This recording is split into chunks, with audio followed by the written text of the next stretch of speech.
Yo, welcome to another episode of Uncensored Minds. Check it out. We always got each to open the show, but it's me. It's a show about me tonight. You know what I mean? So sit back, relax. Y'all got me all night to the self. Nah, the other two was coming. But we just wanted to change it up a little bit for y'all, give y'all a live show this evening, take it back to our roots. But y'all can expect to have a good show tonight. We got amazing topics. We got an amazing entertainment quick spin. We got, erotic zone tonight and also going in 60 seconds. So sit back, relax, and enjoy. Like Aisha normally tell y'all, go get your water, get your wine, get your snacks, get everything to prepare yourself for what's going to happen tonight, which is an explosion. An explosion of minds. Uncensored minds, that is. Let's get it. If everybody's available, if everybody's alive, man. We here. All right, people, welcome to Uncensored Minds. This is episode, what is this? 177. I'm not going to do the whole intro, but I do want to say, because somebody told me that my delivery was harsh. And my response to that is, once again, go watch Good Morning America. This is not the Cotto cast. This is not the Pacify cast. I'm going to say something, and that is going to be what it's going to be, man. Go watch Good Morning America if your ears are sensitive. It is what it is, people. But welcome. Make sure y'all hit that thumbs up underneath the button. Say something in the chat or the comment section so we can see who's all rocking and rolling. I see Diana in the chat. I see Stephanie. I see Addie. Seeing Rhonda was here early. Angelia, Tara, the usual suspects.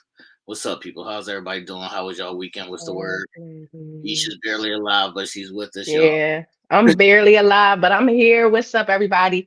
Shout out to the folks that always check on me. I appreciate y'all and my guys who definitely always tap in and make sure I am among the living. My weekend was pretty much spent in the bed trying to get back healthy. I want y'all to know that I'm going to be good until my segment comes up later. You know that shit, Eric. There's always I do be good. I don't be understanding. I do be good. Oh my God. Be good, man. All right, so stemming off that, this icebreaker is going to be story time / icebreaker. So my story goes in this, and this is why I hate foreigners, y'all. So the other day, I had ordered some Uber Eats, right? Now, mind you, normally when you order Uber Eats, it'll pop up on your phone. Then you'll see how long the person's going to be coming. But now they're like really on this bike train where the bike delivery people are coming to you. Right. So I look on my phone and I see that it's a bike delivery person, and it said like a crazy name, so you know it's a foreigner, but it was a girl. So normally I have a policy in these certain situations, and I was just having this discussion like a couple days before, where I don't normally like give the tip until I see how your service is. But this particular day, I was being in a good mood, and then somebody said I was also being sexist because it was a girl. I gave the tip out before my service was done, and that was a mistake. So it takes my food like an extra 20 minutes to get here. And then once it gets here, I go outside to look for this girl who's supposed to be on a bike. And who do I see, everybody? No girl in sight, but a black ass foreigner. a black ass Jamaican boy. So he's looking around confused. And I'm looking at him, and something's telling me that he's my delivery person. But once again, I'm looking for the girl. The girl's nowhere to be found. So I'm like, yo, is you the delivery boy? And he like, yeah. And he say my name and shit. So then he come up to me, right? Mind y'all, I had ordered Chipotle, right? He pulls the bag out of his little backpack on his little motorbike, right? And guess what it is, y'all? A big ass bag of McDonald's. Who the fuck ordered McDonald's. I can't. I damn sure didn't order no McDonald's. As soon as he pulled the bag out, I saw the big ass McDonald's logo on the side. And I was like, who is that for? Because that's not mine. And he was like, this your name, right? This yours. And I'm like, no, that's not mine. I didn't order McDonald's. So I say, did you give my food to the last person that you was delivering to? He's like, I don't know. He's trying to look at his phone. You know, he's a foreigner. He don't know shit. He don't even know how to look at his phone to see. I was like, where was your last drop off at? He's like, I don't know. Like, how you know you just came from there, dog? So he obviously gave my food to somebody else, right? And he's like, can you just take this? And I'm like, I didn't want no fucking McDonald's. Like, I'm so confused right now. So, the moral of the story is these people are fucking idiots. And when I tell y'all all the time that people are dumb, these are my examples that I gotta go through every day with the fucking nonsense, man. Don't do it, no.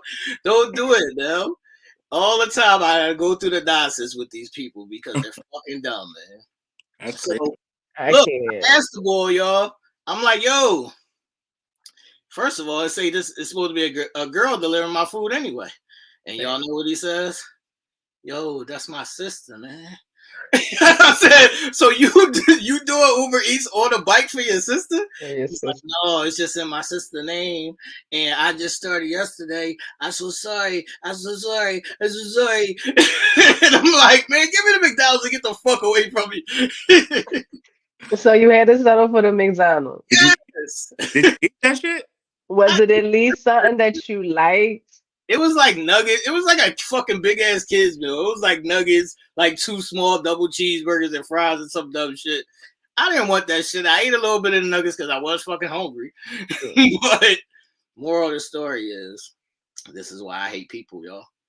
Because every fucking day they show me examples of why they're so fucking dumb. So my question is, saying that you know what? This is a lesson in disguise. why is that? You would have got in the kitchen and cooked. You wouldn't have to worry.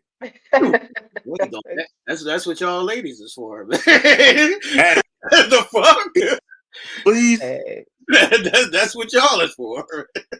hey. Look, my question is, do y'all have any disturbing Uber Eats or DoorDash stories, man? Yeah, they always getting something wrong. You know what It's never right. It's never right. It's late. It never gets to you. One or the other. It's just like, I'm cool. I'd rather just go to the store and get it myself. And if I can't, then, or if I don't feel like it, I just get myself together to cook or something. Like, I don't really bang with it too much.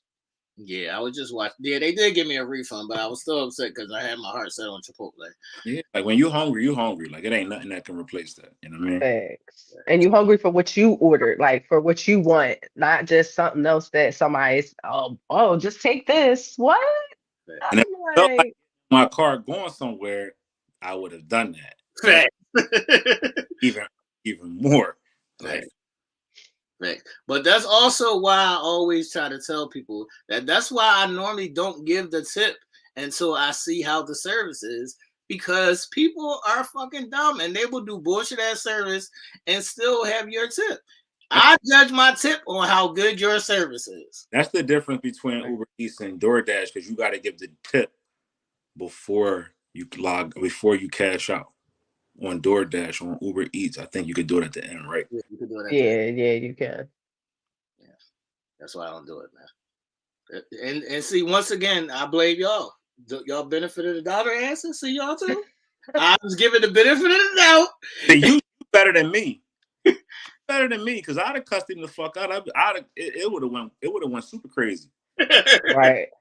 So you better than me just taking the bag. I'd have been like, nah, kid, you gotta go get back. You gotta go fix this. That's what I'm saying. I would have sent him back. I should have just sent him back, even though I knew the story was about to close. I should have sent him back anyway. Yeah, exactly. But that's my story, people. Y'all can put in the chat and in the comments if y'all have any Uber Eats or DoorDash stories. No, did you have a story or no? No, I got a couple. It's always the same thing. Meal come wrong or whatever, is missing some parts or whatever. I will get right in the refund section and be like, I need my shit re-delivered. Facts. Mm-hmm. Facts. Yeah, Tara. I know the other person was mad too because I ordered some spicy shit, so I know that they give spicy shit to the kids. Right. That's gonna be crazy, man. That's gonna be crazy, man. But we got a jam-packed show tonight, everybody. We're gonna be live for the whole night. Hopefully, Ish can push through. I'm gonna try my best. If y'all see me cut out, just know I passed out or something, Oh shit. But Nah, man, No. this episode was I can be wait, let me just say this disclaimer. I am on meds. I cannot be fucking responsible for the shit that comes out of my mouth right now. Don't hold it against me. Okay? See, All look, right, that's cool. the thing about the congregation. They don't hold you accountable, they hold us accountable. Oh, okay. Well, that's That's okay. provoke No. you to say those type of things. thanks. All right, so we do have a couple updates to get into real fast. No, just wanted to show Ashanti some love, I guess. So What up, what's my the movie, big dog? my, my darling, my sweet darling baby girl is pregnant with a baby, be it a girl or a boy. Shout outs to the beautiful couple who actually, ignited their relationship earlier part of or last year, and now they are celebrating the arrival of a new baby. Ashanti went public with the announcement, not only announcing her pregnancy, but also announcing the engagement to rapper Nelly. So shout outs to that couple. You know what I mean? They've been holding it down for a long time. They went their separate ways, but they came back and now they are enjoying the fruitages of their labor of love, which is a baby and an impending marriage. So shout outs to them. The only thing I have to say on this is first and foremost, congrats to both of them. But I think that this is one of those things where Ish said you can't spin the block. You can spin the block, Ish. Uh, And also, I think that this is a thing where you get as you get older, then that's the time for you to settle down. I think when they were both together earlier in life, they both were still young, so they needed that time to fulfill their wild oats and things of that nature, or just to grow mentally. And now they found their way back to each other. So that's what mhm. Ish. Yeah, this is definitely a good success story of when you spin the block and it goes right, because seeing them two together is really refreshing. Actually, I actually liked them two when they were together before, and seeing them get back together and it be so light and so fun and so loving, it's cool to see. I'm excited for them. I hate the fact that people are like, they're making an announcement. We've already knew that she was pregnant or whatever. Let people live how they want to live. Like, everything don't have to be on your time, or how y'all say it need to be done, X, Y, and Z. So what, you saw her baby bump 3 months ago. Like, who cares? She's a human being. They have a joyous time going on. And so they wanted to make a grand announcement of baby and engagement. Let her live. Like, stop trying to control what other people do. That's Sure, wild to me. for sure. And this is another true representation of what I always say: let love live. You know what I mean? And how you go your separate ways, and you have the opportunity to be to mature. You have your opportunity to gather those emotional intelligence and put yourself in a better position for when you do come back together. You've able to reconcile or rectify those problems that once had, and realize that love was more important, and the two of y'all together was the best. So this is a true opportunity for everybody to see how you can have your relationship. It can go south or sour, but it can come back together and make sense when everybody didn't think it was going to ever make sense. So let love live, let it go. No, can we say the moral of the story is stop being serial killers? Yeah, like this is the true representation. Ish face. It's the absolute Listen. representation of it. Like people be so ready to just jump ship, and what I mean, when things don't go the way that they wanted to go, what I mean, we got to sit back. We got to take accountability for our actions as each one another, but then come back and see what the real big picture is. If you love that person, love them. You know what I mean? Love All them. right, thanks. This is All right, true. so we're gonna be moving on. There were a couple shots sent through the mail. music wise. There's a couple shots being sent through the mail. So beat them down, Breezy's back outside. How do y'all feel about it? I love it. I love it. Love it. Beat him down, breezy. Beat him down, Breezy's back outside. He took a vicious shot at Quavo of the Migos. Describing a very in detail act that he performed on Sweetie, I guess. Mm. How did y'all feel about the diss? I like it. Typically, we don't really hear people right now say people's name. He said his name, added him. He pulled up for him. Typically, people take shots. They do it subliminally, and have people left to be guessing who you really talking about and putting the two pieces together. He said, "Nah, this is for you, gang." I like it. Is you rocking? Yeah, I'm rocking. First of all, I love Breezy. Just musically, he's so talented. But to see him in a different element like that and to come so hard and just to be so bold about it when you know what I mean, when he's not a rapper, but to lay it down like he did, yeah, I fucks with Breezy heavy. All right, shout out Beat 'em down, Breezy. We ride with you, no Diddy. I mean, I gotta say it now. I gotta say it. All right. Also, my man Drake bounced back with another shot at Kendrick. Look at that face. Kendrick still hiding under the covers from my man Drake. I do want to say that I hate that narrative. This is true. Narrative. No, the truth is the truth, man. How is he hiding if he's the one who sent the motherfucking missile? All right, now I shot 2 times. Missile to open up the whole campaign. I shot 2 times at you. Now you quiet, bro.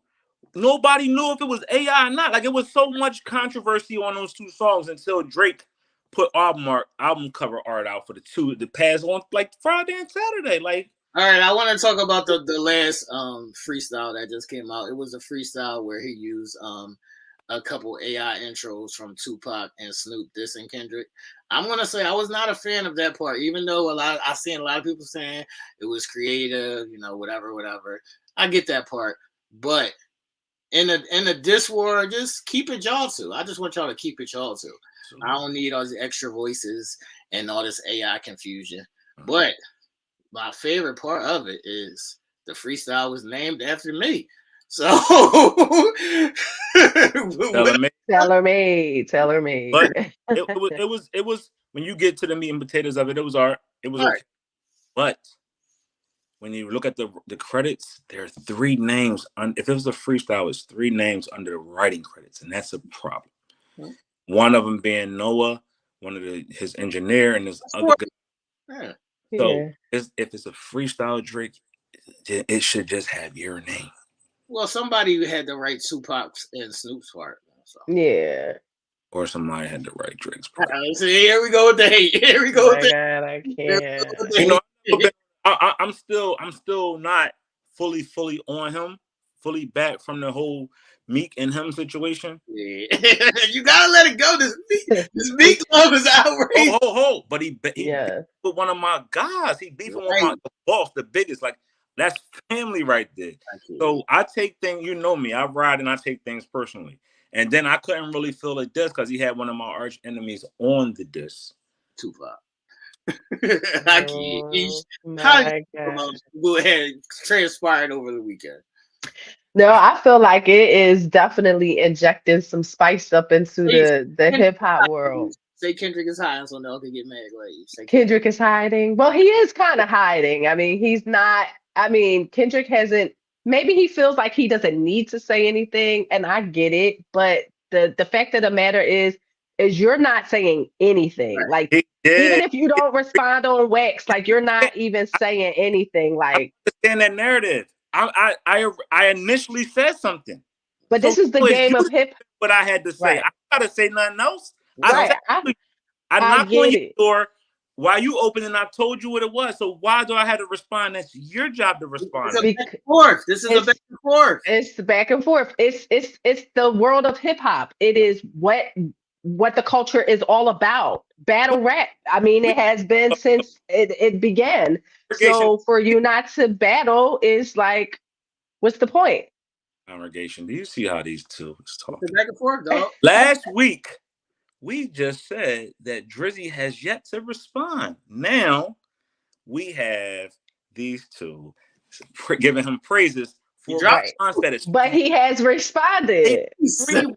twice. He has responded. 3 weeks later, you responded 3 weeks. It took you 3 weeks later to respond. No. I said if we go back, no, I did say I didn't expect Drake to respond right away. I did say that. No. All right. So I'm not mad that Kendrick didn't respond right away. I'm just all right. So I'm now Drake on the clock still though. Drake ain't on the clock. He ain't addressed Ross. We don't need to. Ross is Well, not. he ended it. He ended it addressing him, Metro Boomin. He addressed all of them at the end of it. Yeah, he addressed all of them, but the fight is not between them. They are peasants in this fight. Right. The fight is between Drake and Kendrick. They are All right. peasants. So I like this little beat that's brewing right here though. I want to see how this go. Kanye has now entered his name I into know. J. Cole and Drake. J. Cole. We ain't worried about that. I want to see if J. Cole and if J. Cole responds, are we checking for that? J. Cole better not respond to nobody. You apologize. You can't get at it no more. It's over. Wait, what if he say, all right, I was just kidding, take that. I'm taking it back. Can he take it back? No. No, he can't take it back. When you was a young boy and you couldn't like go in the street, you like put your foot off the curb. You can't step back in the street, dog. Stay on the pavement, J. Cole. Stay on the pavement. All right, but this is all good. We're gonna get to our entertainment quick spin. I don't know if y'all saw the video or not, but Glorilla. I mean, what is it, Ish? Oh man, Miss Glow. The day going to end. Yes, at the end of the day going to end. Well, Glorilla got pulled over in Gwinnett County for nothing other than a good old DUI. It was posted all over the socials. They had the body cam footage that was released. She was in fact arrested and charged. She went through the whole gamut though, the discussions, I'm not drunk, I'm cool. She did her whole little sobriety test. But it was funny how at first, if y'all noticed, she's like, no, I don't want to do that. She kind of refused. They were like, are you refusing? And then all of a sudden she's like, walking the line and counting. It was very comical though. If you guys actually watched it, I thought it was pretty funny. But who I am, she was like, you don't know who I am? You don't know who? It was like, no, we don't know who you are. She was like, I'm on TV. They was like, we don't know who you are. Shout out to my girl Glow, man. She up right now. Shout out to Glorilla, man. She doing it. Glorilla, I got questions though. Ish, you been our legalist. How is it that her body cam footage is all over the world? With the titties all it takes is for someone to not honor their duties at work, because basically that gets turned over to the district attorney. So it should be between the police and the district attorney who have that, and then it is eventually turned over to the defense as discoverable materials prior to trial. But in this case, whoever downloaded it or whatever the case may be, those technicians or whatever probably leaked it. I can't see the police or the DA doing it. It's somebody in between that's doing the legwork. Can we sue for this? Yeah, I mean, she definitely probably could bring a suit. I don't know how much fruit will come from it, because it is an arrest. It is discoverable material. It's just pre-released, so I don't know how far she would really get.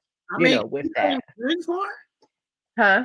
Can we claim revenge for her? Like the titties was out.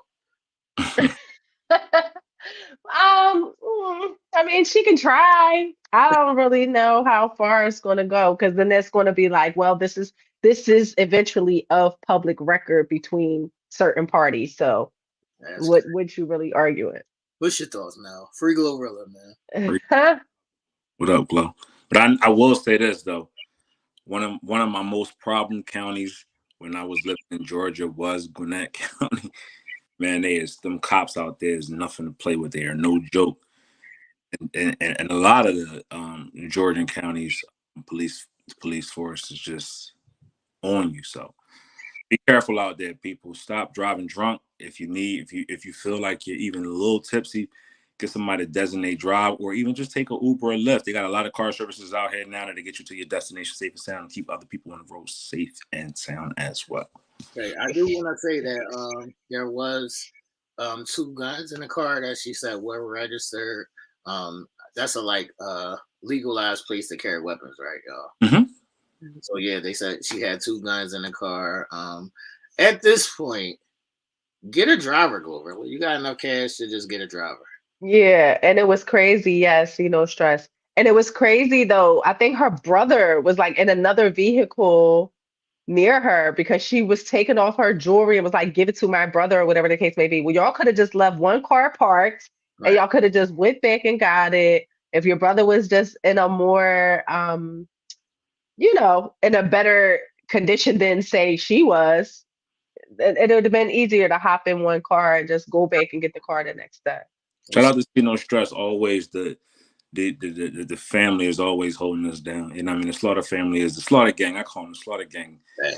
They always holding us down. Shout out to all of them. They always come through and blesses us with. Right. Shout out to the Slaughter Gang. Thanks for the donation. See No Stress. And other crazy rapper news. The rappers is getting in trouble this weekend. I see.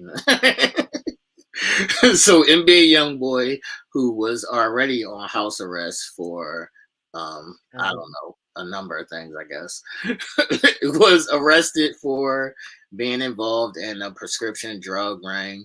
I seen something saying that he actually called and was pretending to be a doctor or some shit. There's just a lot going on. It's just what is happening out here in these streets. Like, Yeah, yeah. It was a very sophisticated ring as well as like that they were actually writing the prescriptions in elderly individuals' names. And then what they would do is he would send other individuals like girls or women to go pick up the medication. They would also call and pretend to be the women, the older women or the older men, to check the status of the medicine. And it was basically codeine, promethazine, correct? right.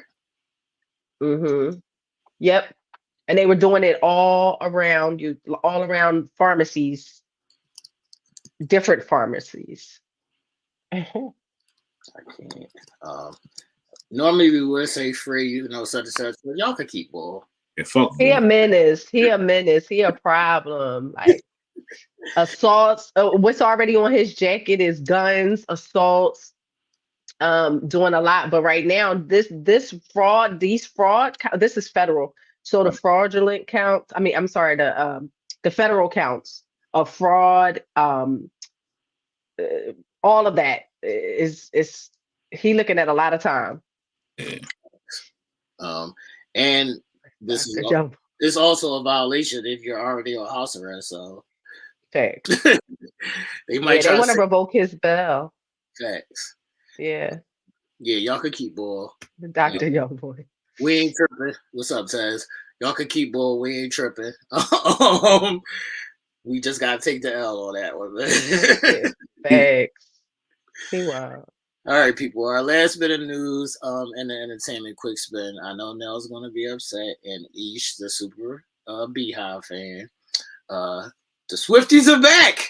The Swifties are back. She's trying to prepare for the Super Bowl. She put out a double album to squash all this Beyonce album of the year talk. And the way that Taylor Swift puts out music is like I won't be surprised if she put out 2 more albums before the end of the year. Like that's the amount of music that she puts out on a regular basis. So yeah, she's like not trying to hear this Beyonce album of the year in her category that she's been running for years. I don't think she's trying to hear that, y'all. What's the word? Shout out to Taylor. You know what I mean? I streamed the album Friday. I had to see what the hype was about. What is it? 38 tracks. Right. Swifties is out here again. They saying she is on pace to sell 2 million records first week out, which Mhm. is ridiculous numbers. This girl is a powerhouse. Her fans are in abundance. Um, and she controlled the narrative right now. Shout outs to her. But this is another thing of what I said last week. The ladies is running shit. Y'all got entertainment. Y'all killing it in. Y'all got sport. Y'all killing it in. Y'all got music. Y'all killing it in. Shout out to my girl Asia Fire up there, killing it. So the ladies is running 2024 right now. So I can't be mad. I can't be mad. And this is the beautiful thing about Beyonce and Taylor Swift. They recognize their lane and they go down it and they stay on it. Beyonce said, "All right, y'all ain't playing fair in this lane. I'm gonna go over here in this lane. And I'm gonna control this." She doing her country music thing right now. She killing it. Taylor said, "All right, babe, you doing that over there? Let me control pop music right now, real quick, and put some love ballads out as well. I'm over here with it." So both of them are going to probably win album of the year in their own respective category. Beyonce probably will win at the Country Music Awards. I don't know, man. That's Taylor's category, man. Oh, she pop right now. They got No, her on the pop. she runs country though. I don't know, man. Yeah, but when it comes to Beyonce, Yeah, that's what I was getting ready to say. Like I'm gonna have my hate cap on, my hater cap on tonight. Like I'm gonna probably be the little miss shit starter tonight, but I can appreciate Taylor Swift and her talents and all of that, and her Swifties and all of that. Like, and we already know she gonna bring home the awards. Like, we already know this, but Beyonce is just a powerhouse over Taylor, in my opinion, in so many different form and facets, different musical genres, etc. So, I get it. I get all the love for Taylor. Shout out to her. Much success on her album, but she ain't no Beyonce. The Beehive is smoking. The Beehive has spoken. Yes.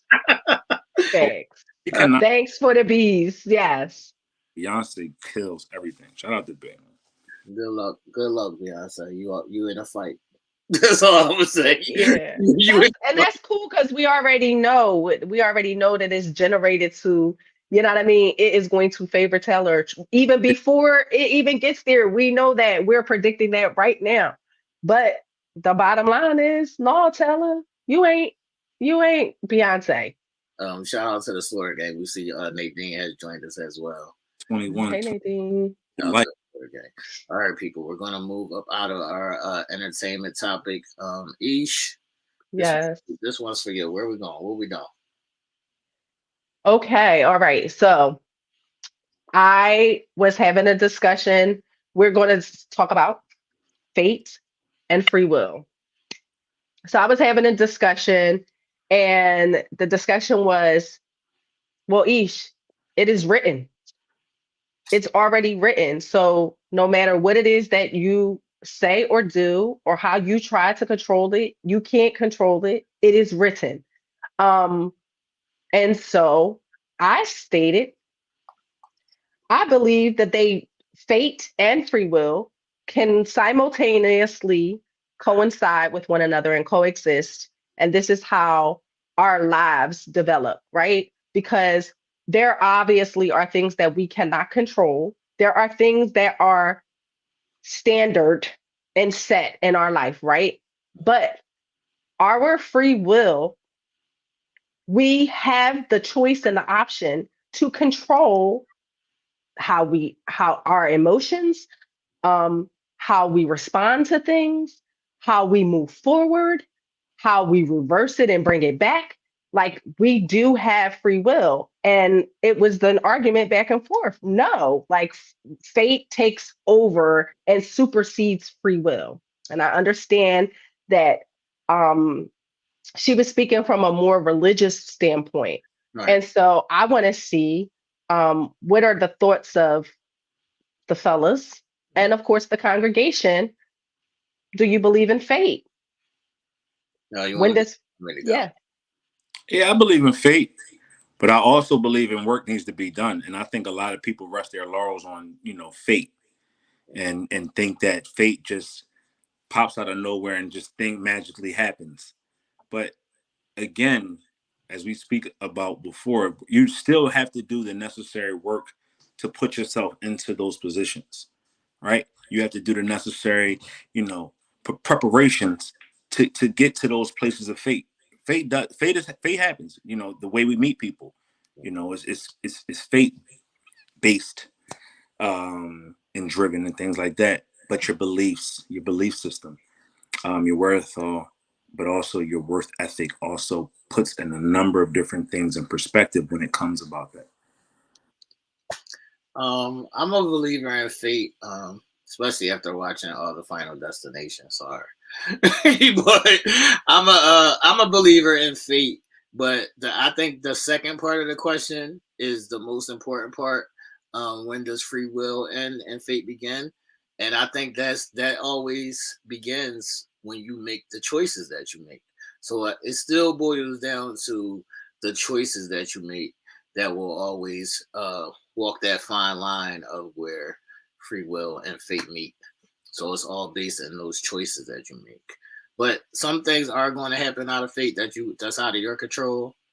But I think there's still choices that can put you in a different place from that fate. All right, so let me ask y'all a question. Do you think that your choices can alter Right. your That's fate, right. You should. like fully, Yeah. or just change its course a little bit? I think it could change it fully, and sometimes it's just going to change the course a little bit. And if that was meant to happen at some point, that's going to happen. So I think both can be true. Do you think that us having free will is a detriment? Because that's what it was basically stating. Like, Yeah, it could be because a lot of people make dumbass decisions. They make dumbass choices. Yeah. hmm hmm which makes shit worse, right? Right. So if you're the person that makes bad choices, then yeah, that's worse than your original fate because now you're multiplying that. Uh-huh. So, what do you think the purpose of free will is? I guess the free will part of it is to allow you to have some decisions, allow you to be able to choose your own path in certain instances, and it's up to you to make good decisions. Yeah. Fate brought us to this point, but now our actions are going to get us through, Right. and it's going to be our decisions that you know transpire that will have fate be where it is or where it's not. Right. So what do you think? See no stress. If you don't think you can evade fate, you don't think none of your choices can take you out of that path? Let's see what she's talking. Mm, yeah, she was just basically saying it could be a detriment because people don't Right. know emotional intelligence, right? They don't know the right decisions to make. They're like The whole thinking, Slaughter gang here tonight, y'all. right. shout out to the Slaughter What's gang. up, Whole y'all? Popping Slaughter gang, gang in the house. Shout out to absolutely. Giselle. We got the whole Slaughter gang in the house Got the tonight. whole Right, gang. but just think, fate brought us together, Right. and if you're not, as Sino Stress was saying, if you're not intelligent, and if you're overly emotional, or whatever, you're not going to be able to receive that. Right. And fate could be just the blessings that we ask for, the things that we pray for, the way that we want it to be, just from putting it out there in the air, speaking on it. And then once it happens, it's like it's happening, but we are not intelligent enough to see it happening or understand it, so we turn a blind eye toward, or we create problems and narratives on it, because it's not natural to our normal regular being, right? Right. So I think that we we ourselves create that parable that's like either I'm going to accept it or I'm not, or I'm going to work through it. And that's why we like if you talked about a couple of shows ago when we asked your desires Right. or how do you navigate through, the things that you want to accomplish.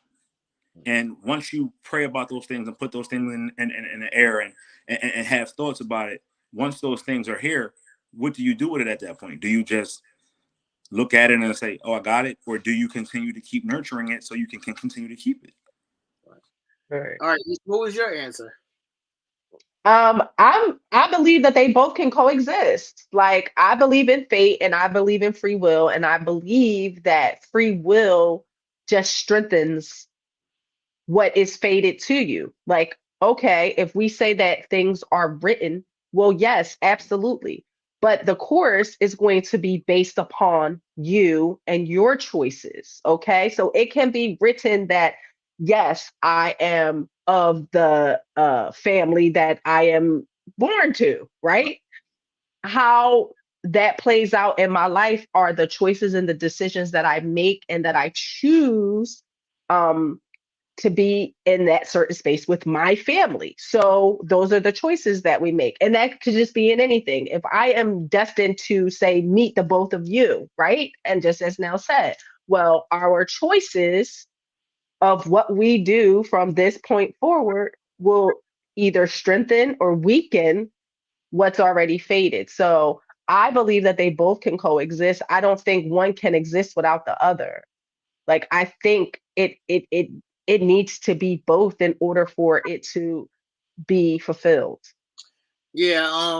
I just the last thing I want to add on this is that it be like real simple shit that's like laid in front of us. Like people, somehow in sports people say like they were born for this or they're born into this but if they don't go to practice, if they don't put the work in, then it ain't gonna happen. They ain't gonna make it to the NFL or the NBA. Like you could be born a super athlete or gifted in certain things, but you still got to put the work in or the practice in to make that come to the forcing.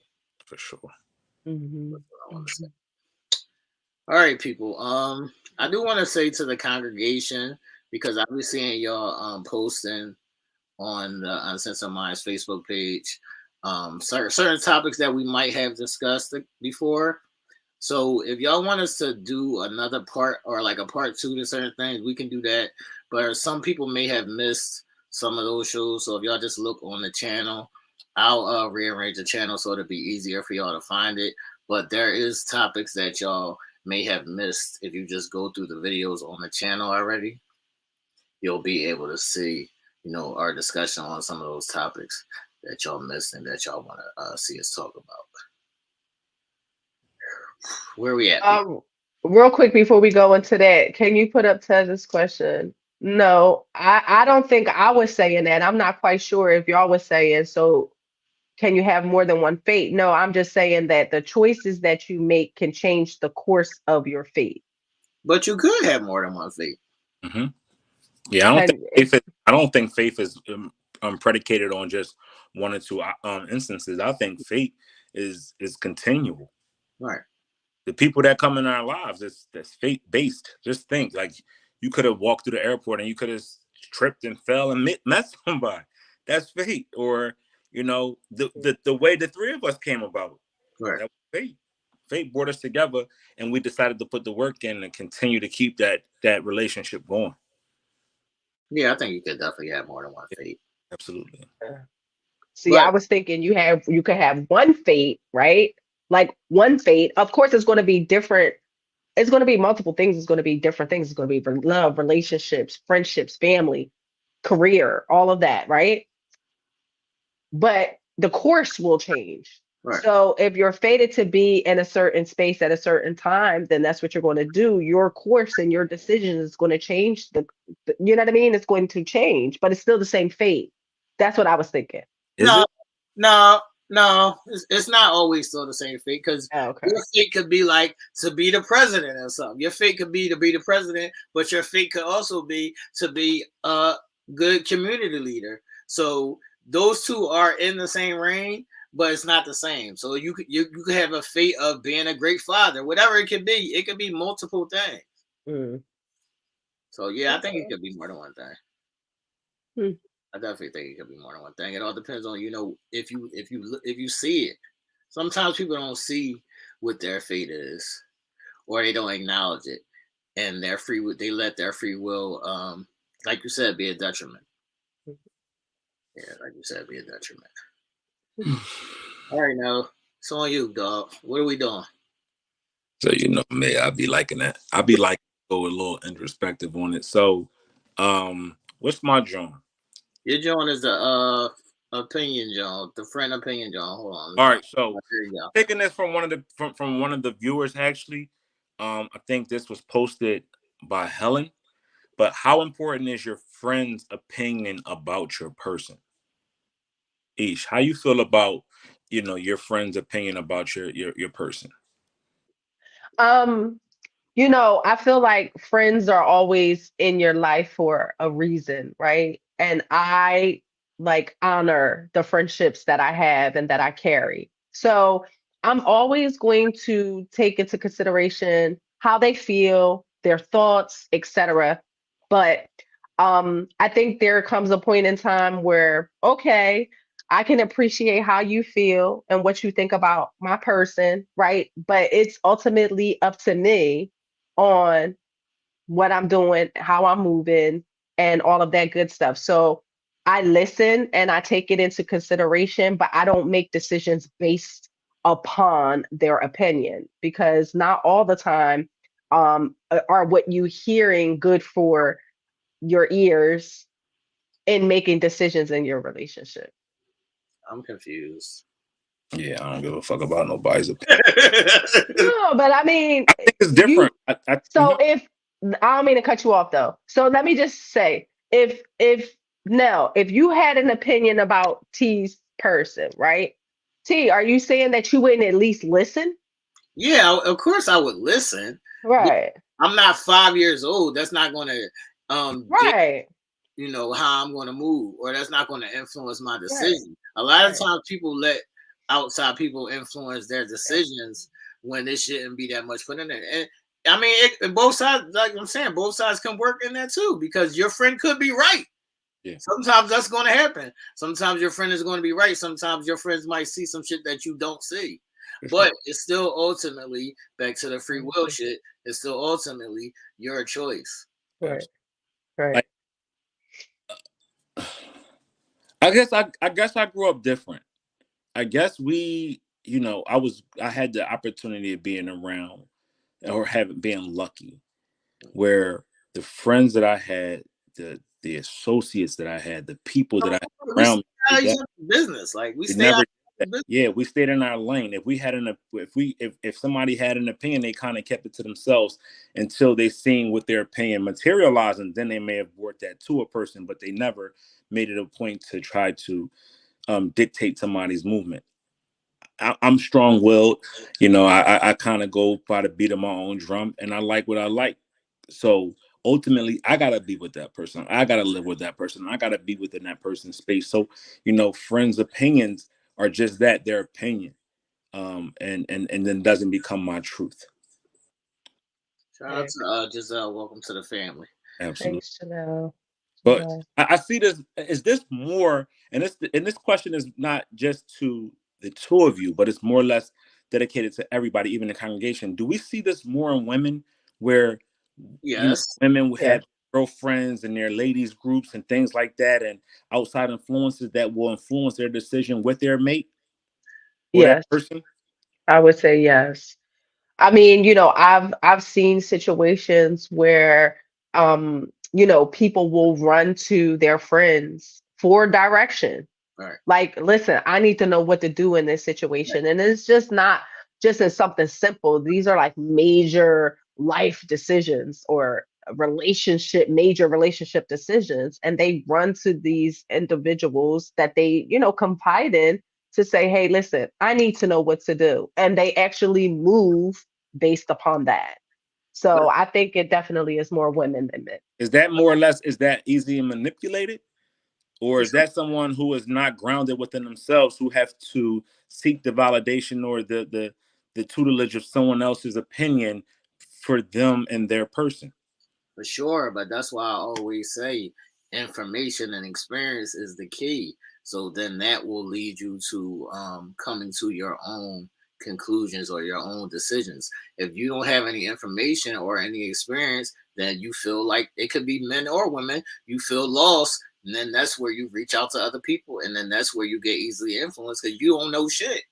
Or you Right. don't And two, right. And two, I do feel like sometimes people get so caught up and wrapped up in their emotional state that they don't make good decisions and know. they know that about themselves. So therefore, they're like, okay, I need somebody to make a good decision for me because obviously I'm not making the right decisions because I can't see straight. Either I'm digmatized, either I'm so in love, either I am being stupid, whatever the case may be. Like sometimes they feel that and know that within themselves and they reach out to others for help.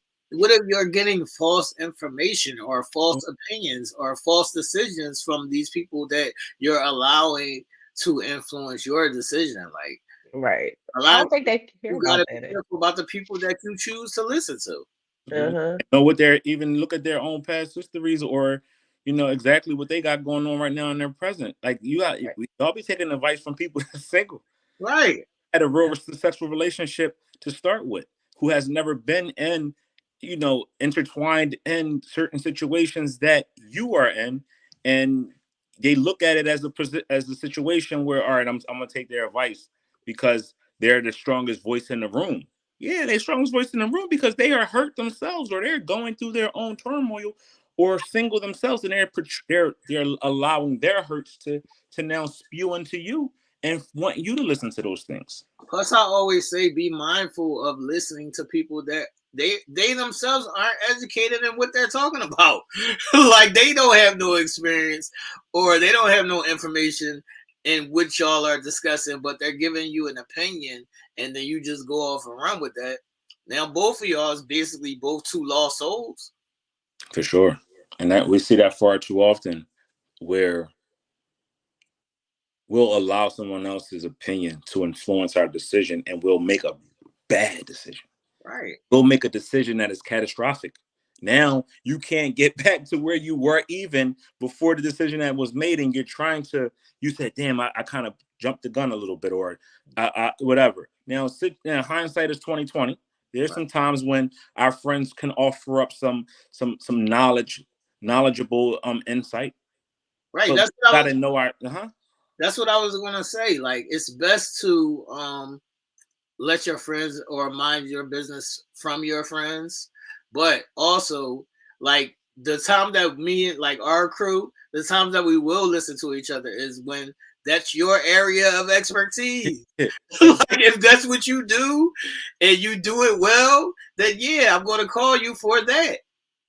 Or even if it's just a vent, the dynamic of our friendship will allow us to vent to our friends, and our friends will say, "Oh man, that's fucked up," and let you still handle that, but allow you to vent. Because sometimes just venting and getting that off your chest without an opinion or an answer is sometimes better than anything, because you just needed to get that out your system, and now you can start to think clearly enough of what you just heard yourself say, and Right. you now kind of make the decision. I just think that's more of a female attribute than it is. Right, And and that's what I want to say, and that's what I say. Piggybacking off of what Tez's comment is, what you're basically saying is that doesn't sound crazy, Tez. That's the separation from logic and emotions. That's all that is. sure, Hmm. statement That's right, separation from logic and emotions. big Yeah. statement. That's necessary. That's necessary, especially when you're making big decisions. So a Right, lot of people in the comments, and I know this sounds right. I know it sounds good, and the points that we make are points that are made. But We say these things because we see these all the time. We see y'all falling victim and getting tricked out of y'all spot by people who post on Facebook, and y'all use that and y'all post that yourself and let that be your muse. We see it to where you allow someone else's hurt and pain to maneuver you through whatever you're going through. You got to know yourself. Yeah, we all need an outlet, and we all need strength from many different places. But when it's designed to manipulate your mind instead of strengthening your mind, that's when you gotta take a step back and say, am I doing myself an injustice, or am I doing myself a help? I mean, not only knowing yourself, but also knowing your friends' experience, because it could be Ish could be talking to one of her friends, and her friend could be her man is cheating on her. That don't mean your man is cheating on you. Like, you can't put your trauma on to people just because that's what happened to you. Those situations are different. Or you might hate men, right? And everything she tells you is negative about your man. You got it, or negative about your person, and you gotta just be like, damn, every time I say something to you about something, there's always a negative. You gotta be like, well, why? Right. Right. And some people too will like offer their opinions because they love you. So this is why I said sometimes it's cool to listen, but you ultimately have to Make your own. trust in your own judgment, right? And make your own decisions. Yeah. Is that fate, or is that free will? Both. That's both. Yeah. Both. All right. There are people in the congregation and my fellow co-hosts. It says y'all bullshitting. No, listen. I know. This is one of the greatest times of my life right here. This is one of the greatest times of my life. I love when the prophecies come right full surface in front of your face. These are like the greatest things I ever envisioned in my life. Now, maybe a year or so ago, I made a topic about weed plus a toy equals a man, and I was saying that women are replacing men with weed and a toy. And the people in the chat and in the comments were saying, T, you're crazy. We're never going to replace y'all. But as we see, these things are taking place.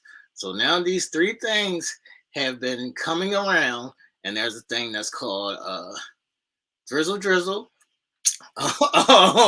sprinkle, sprinkle, and 4B. And I'm going to play a video so y'all can see what I'm talking about, and then I'll give a description on which each one is, and then we'll discuss what's going on. But here's the video, people. Pay attention, because this shit is going to get dicey.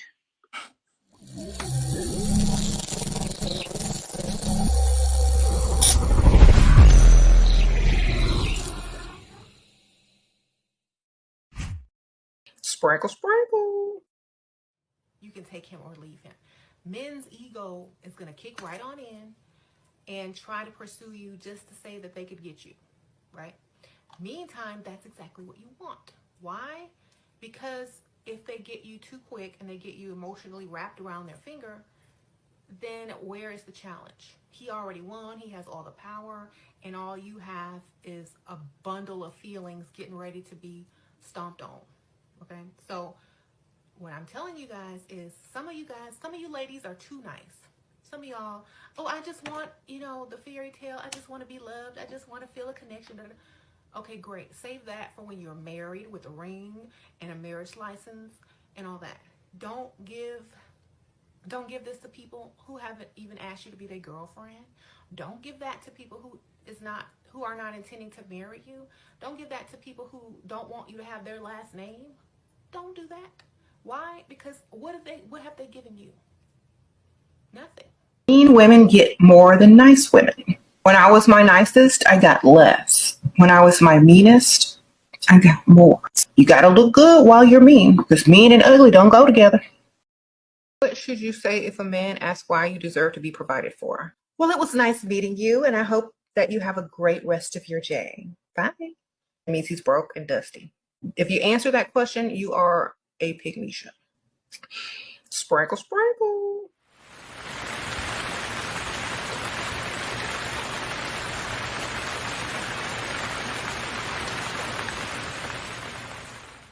she slid the bill my direction. I was like, you know what? Let's just call it out for what it is. Are you expecting me to pay for this?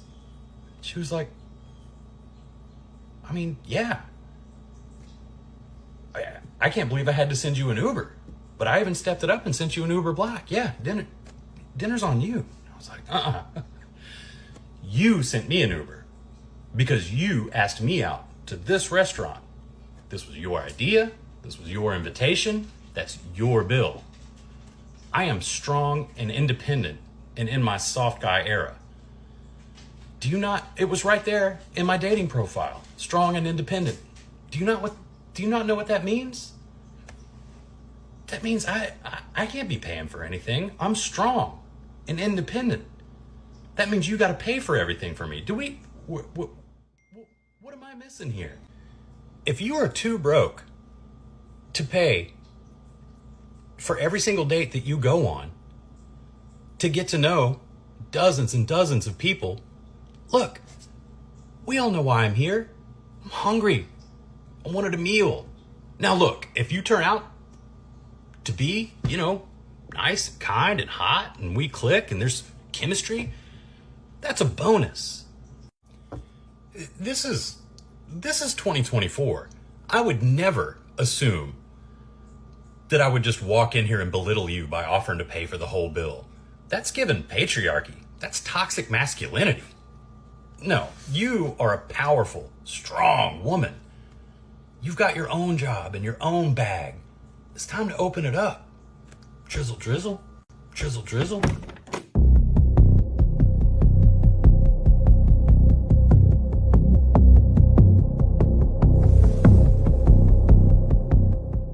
What is the 4B movement? The 4B movement is a social and political movement started by women in South Korea in response to misogyny, abuse, and gender-based violence. It is called the 4Bs because the first part of each word starts with B, the letters BI, which mean no in Korean.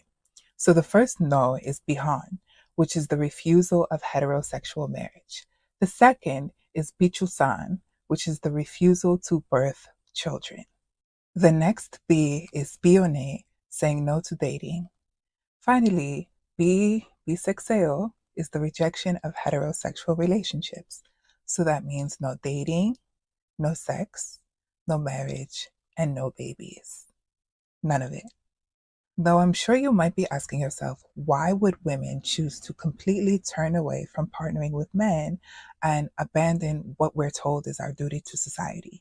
Around 2014, an internet forum named Ilpe grew in size and prominence in South Korea, and in this forum, Korean men painted Korean women as lazy, selfish, entitled, demanding whores who want more and more from men every single day.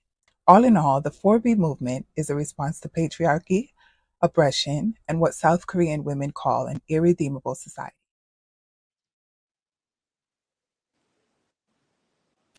Let me take my mute off. All right, people, we are back.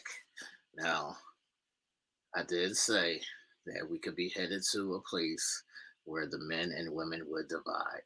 Now, the prophet does see the vision, and I tried to warn y'all of these things that could take place. Now, the sprinkle movement was the first original movement that is of women being traditional and thinking that men are supposed to chase them and protect and provide and all the traditional theories. That is the sprinkle movement. And then drizzle is the response to that, where I seen somebody in the comments saying he's being sassy. I saw it though. So as soon as men turn around and do the same things to y'all call them sassy. And that is the drizzle movement.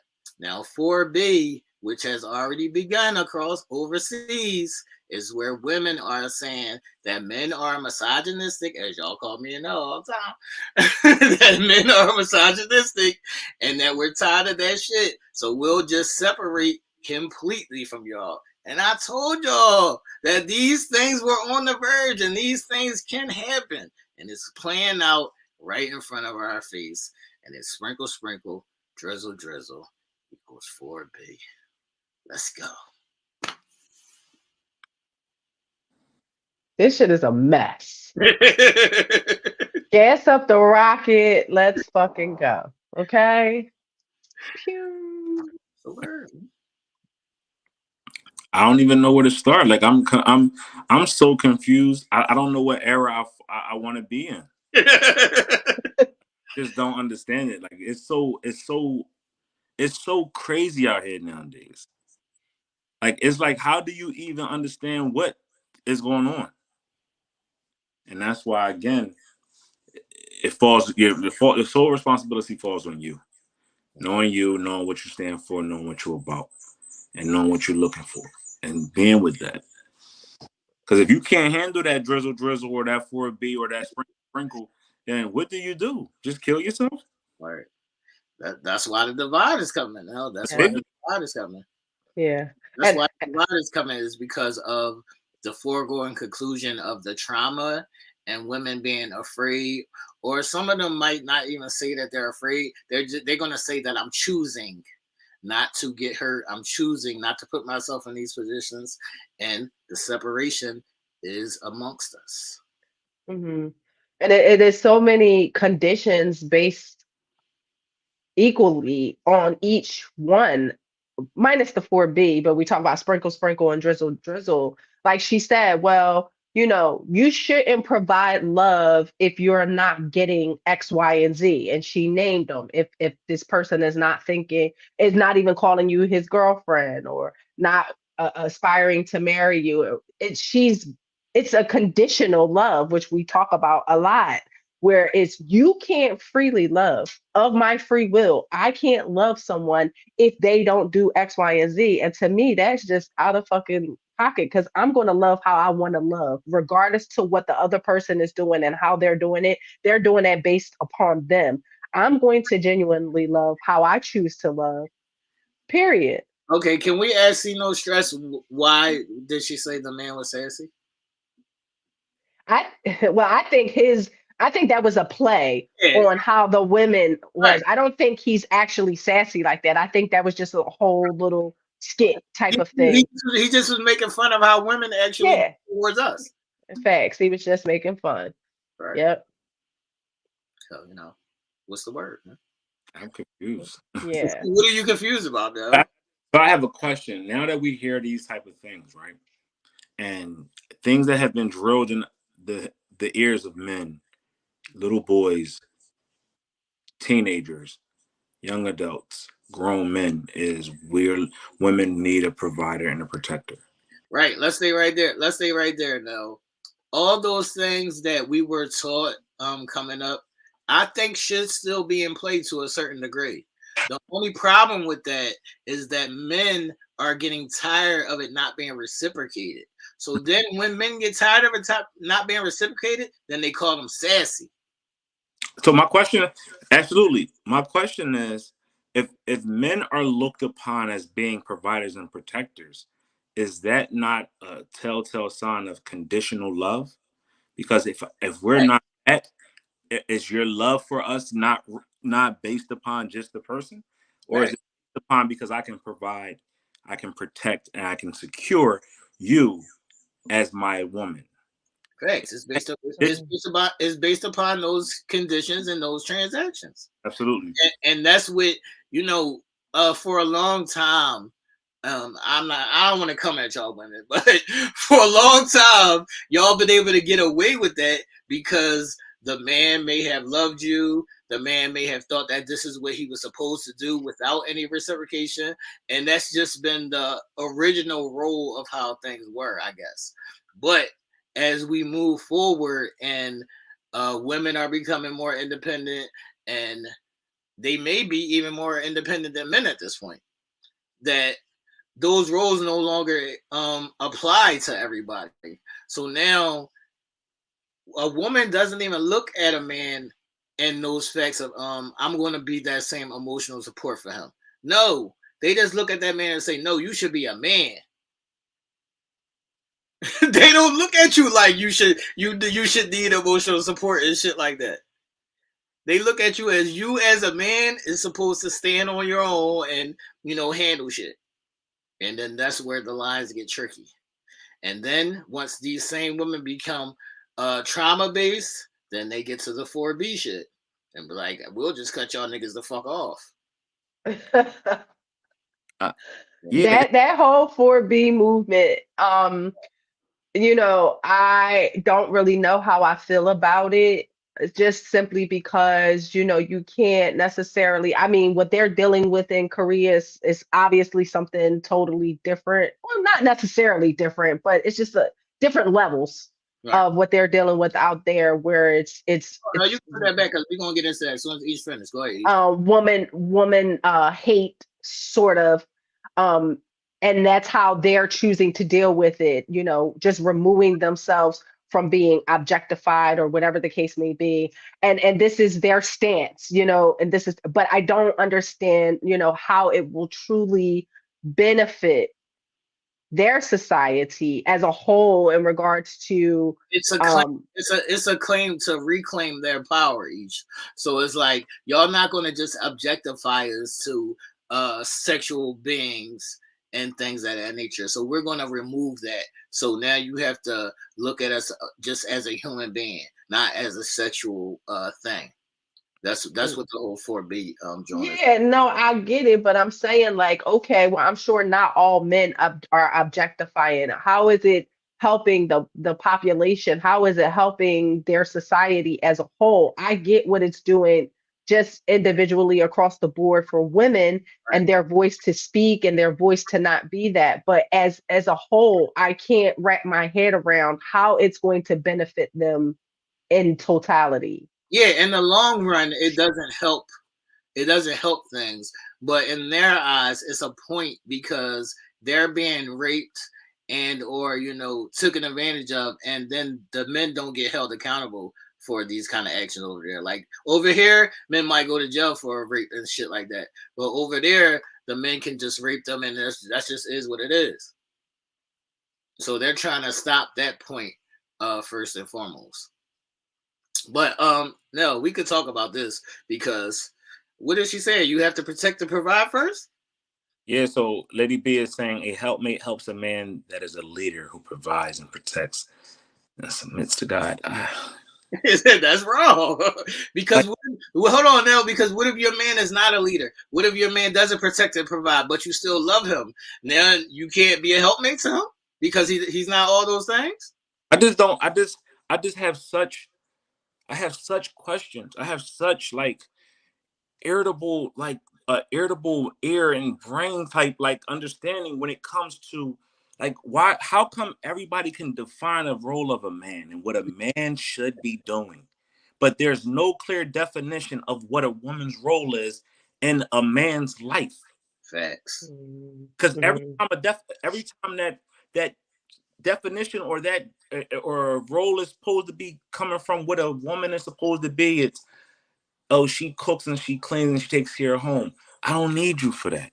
But you want me to be a provider and protector. So now what are you bringing to the table if I don't need you to cook and clean? I just want you to love me.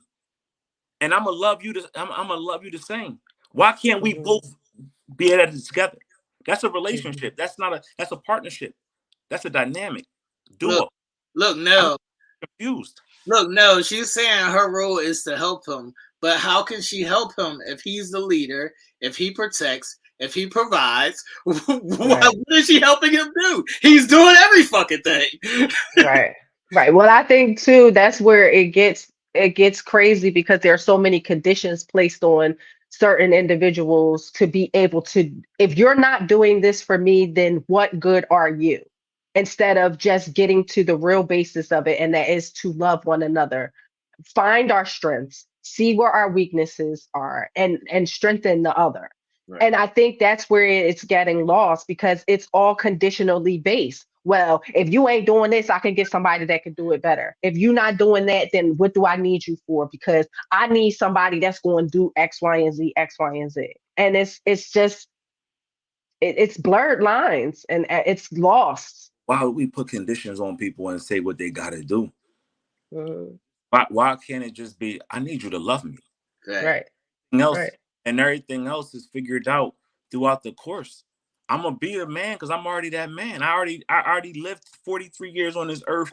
All right, hold on now, because you opened the can, and I want to see how these ladies can answer this. What is the assist? Let me. I need to know what is the assist. Oh, like that's the whole question right there. Like when y'all say things, say it with a definition of what that is. Don't just say words to say it because it sounds good or it looks good. Say it with a definition of what is the assist. What do you consider the assist? Because us men want to understand it. We want to digest it. We want to take it in from the ears, from the mouths of the woman.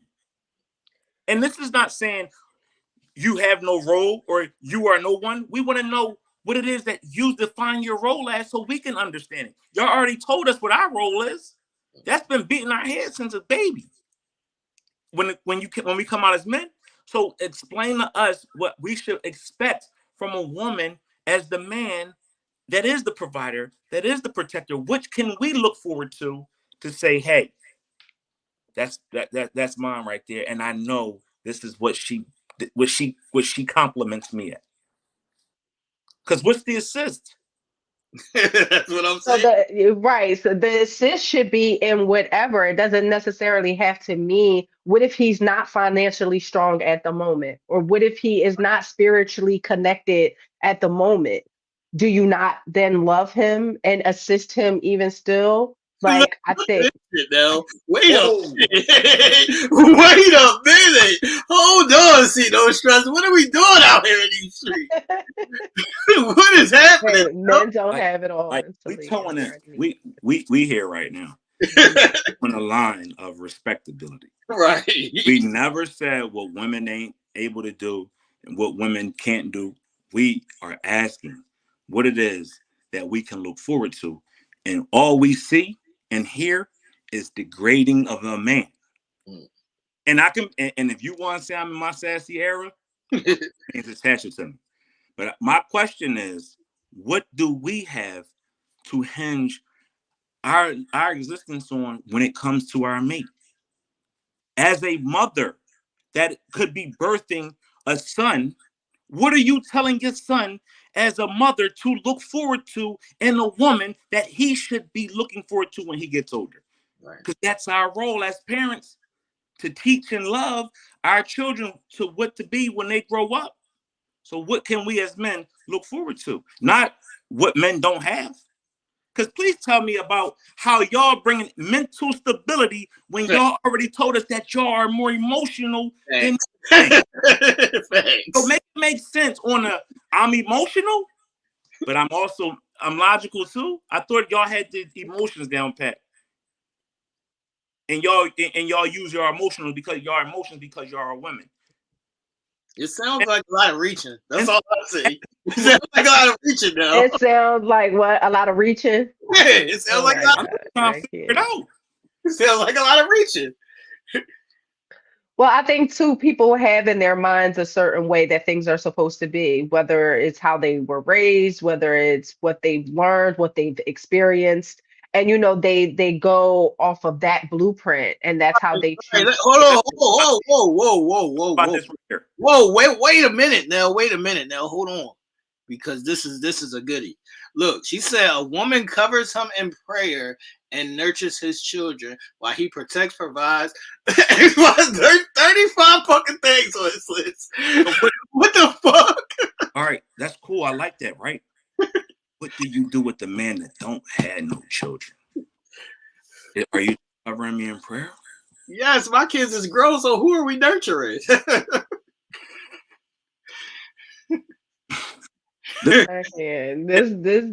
be the conversation, the one that goes in circles. And this, we just want to understand. I just want to understand it.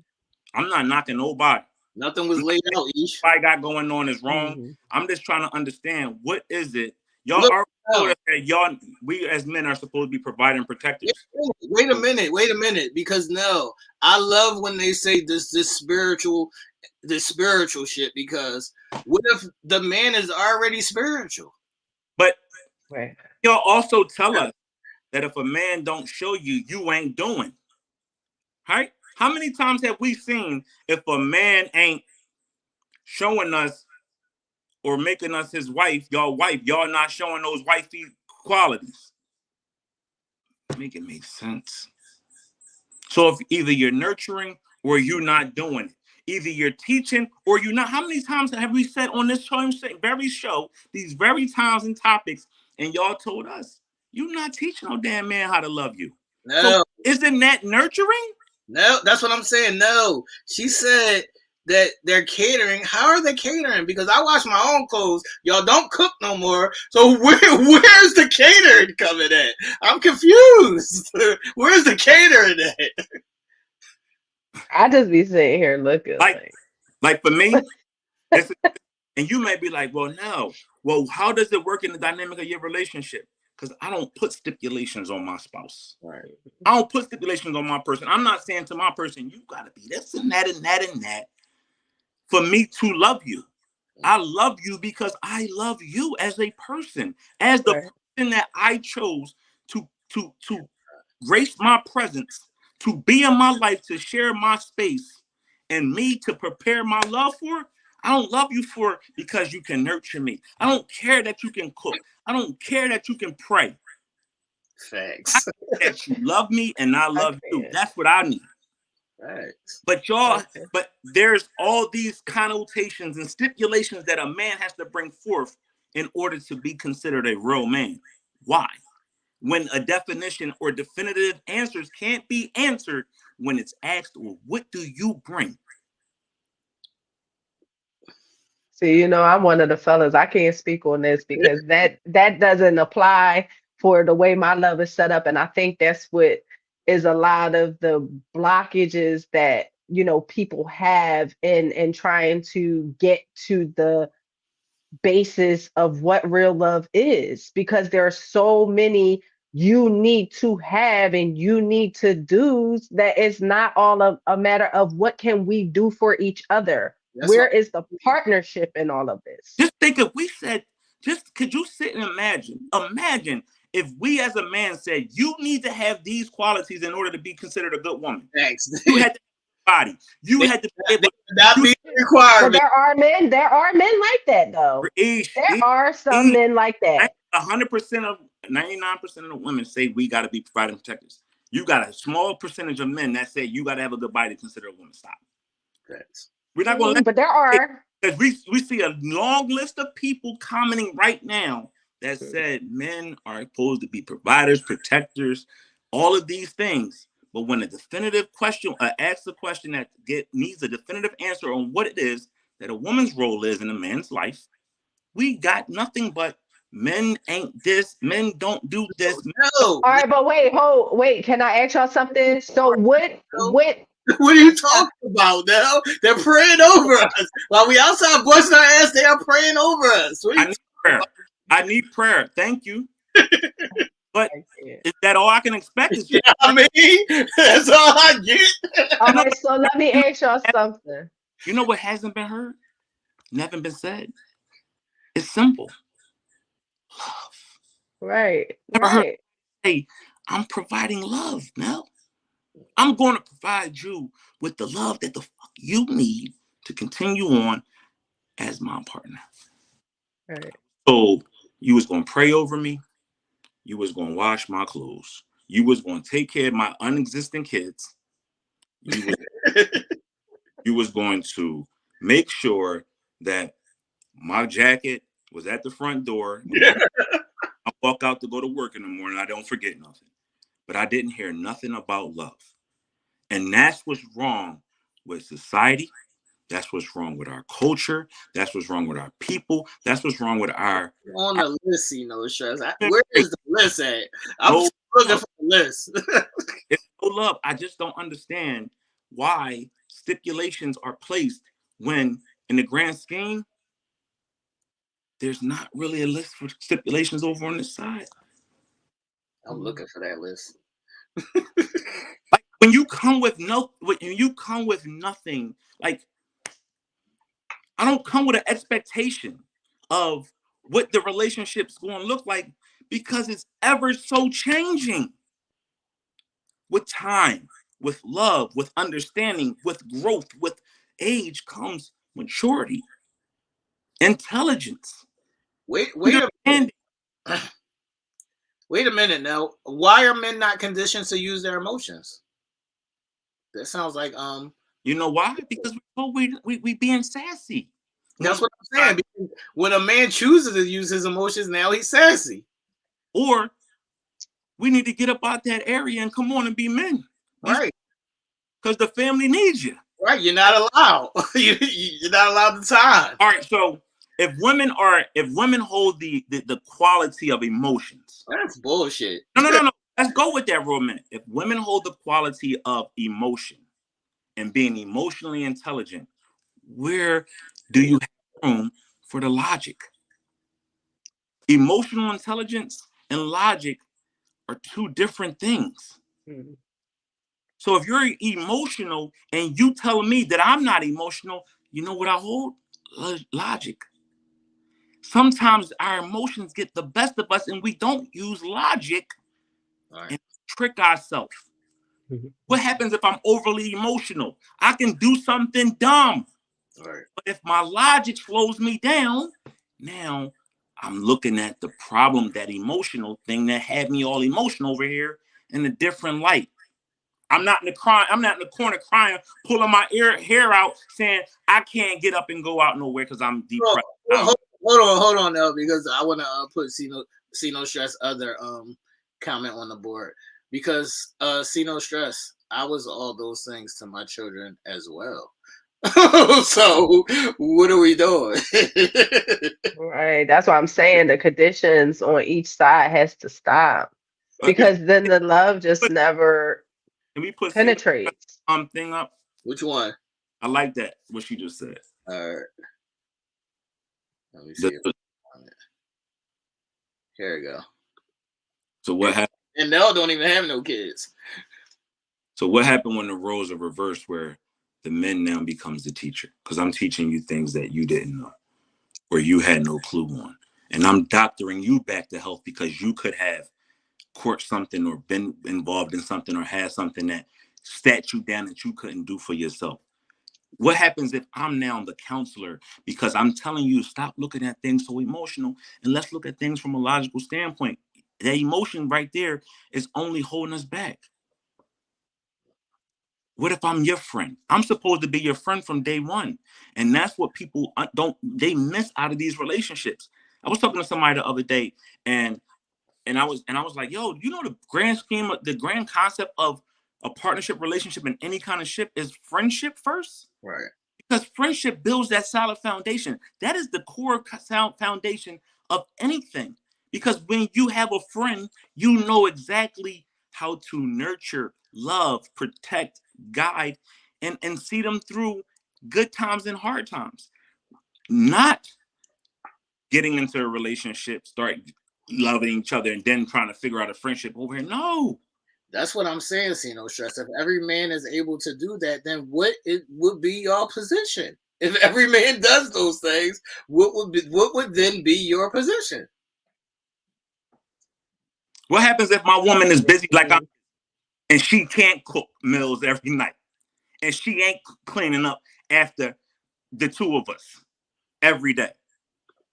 Does that mean she's no woman? Right. No. So if the man ain't financially able to provide at this present time because he might have lost his job, or he might be going through an illness or a sickness or whatever the case may be, does that mean he's not a man anymore? Mm-hmm. His love for her might still be strong at his strongest possible point that it's ever been, but because he's not financially stable or he can't protect the home like he used to, does that make him less than a man? Thanks. I need people to condition the minds that we built these heavy hair gear that we put on and think that it's just that. Love encompasses a lot of different things from both parties. And when we look at that and say, my role, I'm going to be selfish today in my role as my person, for my person. I'm going to love them as best I can. As best I can. I might fall short of the love that I got, that they need me to, but I'm going to love you as best I can. And hopefully you'll see that that's where... Wait a minute. Wait a minute, now you need to do some work. Stop making. Are you being a fervently senior person? You need to do more work now. On top of the work that you already do, we need you to do some more work. Absolutely. So that goes back to and Nadine is right. Stop. You don't stress. No. Wait a minute now. Right. No stress. This is exactly my point. That's what I said. What is about to happen? This is about to happen. See, like we coming up with so many different things to knock us off. Why we ain't coming up with things that we could get itself to get how we can bring shit together? We trying to do everything to sabotage this shit instead of saying, you know what? Let's start putting this shit back together. I don't see nobody doing that. I don't see nobody in the fucking comment section or in life saying, you know what? We get it. Right. I hear it. I got it. You know what? Now let's start making the necessary steps. Let's brainstorm together and put the steps together where we are falling short. You know what we're doing? We're fighting against each other. That's why love has not. That's why love has failed us. That's why we can't prevail as people. That's why we as a society is where we are at today, because we'd rather come up with excuses and say why we haven't done than saying, hey, how the fuck can I fix it? Thanks. Or we want to stay in those past traumas, lock us in those cells. When the key in the door is wide open, we'd rather stand behind these facades instead of saying, you know what, let me walk around this motherfucker. No, you do it. No, do it. you do it. We're not going to play with me tonight. Play with me tonight. I'm doing it. Okay. Love is a superpower. It will allow you to. You know what? How come people get so defensive when you just trying to get answers and yes, you figure it out? Why get defensive instead of saying, let's partner together, let's come together and work it out and do it? I'm flawed, just like I told y'all. I don't sit behind these pearly gates and I don't sit behind the screen and fucking talk bullshit. I tell y'all, I'm fucked up. I got some inconsistencies in my walk. I do, but that don't mean that I'm not trying to clarify them and clear them up. That don't mean I'm trying to look for within myself to do the necessary work that I need to do to get my shit together. Right. But that's the thing too, Nell. Like, we all are with flaw. Like, so when there is. No, we not, Ish. Y'all women are so super not flawed. Perfect. No, I don't know what woman is not flawed. Ish, they are perfect beings. No, we all have flaws. Everybody has flaws, even those who say that they don't. We all have flaws. So that's the basis of the love. Right now, is it'll work through the flaws. True love will work through the flaws. I did not. Okay. I just love the man hate. Y'all say we hate women. Y'all not taking accountability for the disdain that y'all have for men. Like, when y'all really realize that y'all got an issue with men. Nadine said, yes, we are perfect.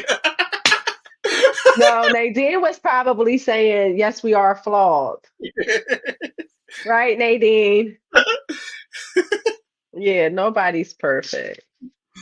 I cannot. I cannot, man. Nobody is perfect. All I want to say is the prophet told y'all. Nah, Taz, I ain't worked up, gang. I'm cool as a fan, baby. I'm cool as a fan. It's just the uncensored mind. Like, this is what happened. This is why every episode says this is not Good in America. This is not the Coddle Cast. This is the opinion shared by the three people that sit on this panel and this pod, and they share their views. And none of it has to be for your life or nothing. If you choose to implement it, congratulations. If you choose not to, congratulations. All right. But no one, by any means, can sit up there and point fingers at anybody else when we all got some shit that we got going on that we need to work, myself included. I take full responsibility for myself and any and everything I get in front of. I ain't perfect. I'm not trying. I ain't choose to be perfect. But when we talking about things that we need to hear and we're not getting accommodated, what do you think we're going to do? We just asked a simple question and we got not a simple answer. Right. We got an answer. We didn't even get an answer to the question. We got a bunch of There's no answer for the question. That's why I keep trying to tell you. There's no answer for the question. There's no answer for the question, man. I just want to say that, ladies, I love y'all. And I'm just trying to pre-warn y'all of things that are to come. Like the problem, a lot of y'all have to look at y'all counterparts because the problem was created when y'all thought that men would continue to eat shit and die, and then men stopped doing that, and then y'all started calling them sassy, and now we're in the middle of a gender war. And I'm a proponent of love. I love love. Love, love. The more love, the better. But that's just not where we are right now. And if we all, not me, not just me and Nell, not just the people in the congregation, if we all don't start to fix it, then the 4B shit is going to be here. And it's going to happen.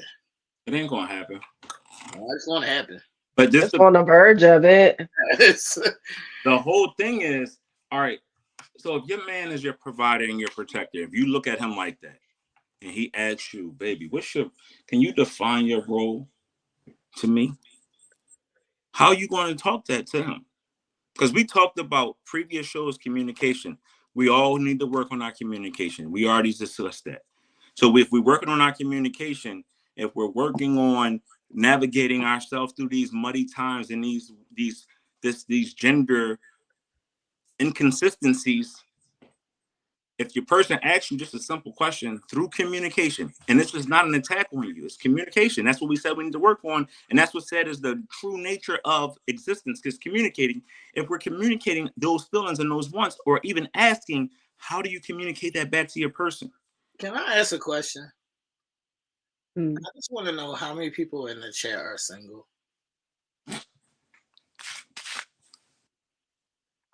Y'all put y'all answers in the chat. I just need to know how many people in the chat are single, because I see people saying that the 4B shit is bullshit. It's never going to happen, and it starts with people being single. I don't know if y'all know this or not, but that's where it starts. It starts with people being single, and then why do y'all being single. Why do y'all do this? We know all men ain't protectors. All women ain't nurturers. Right.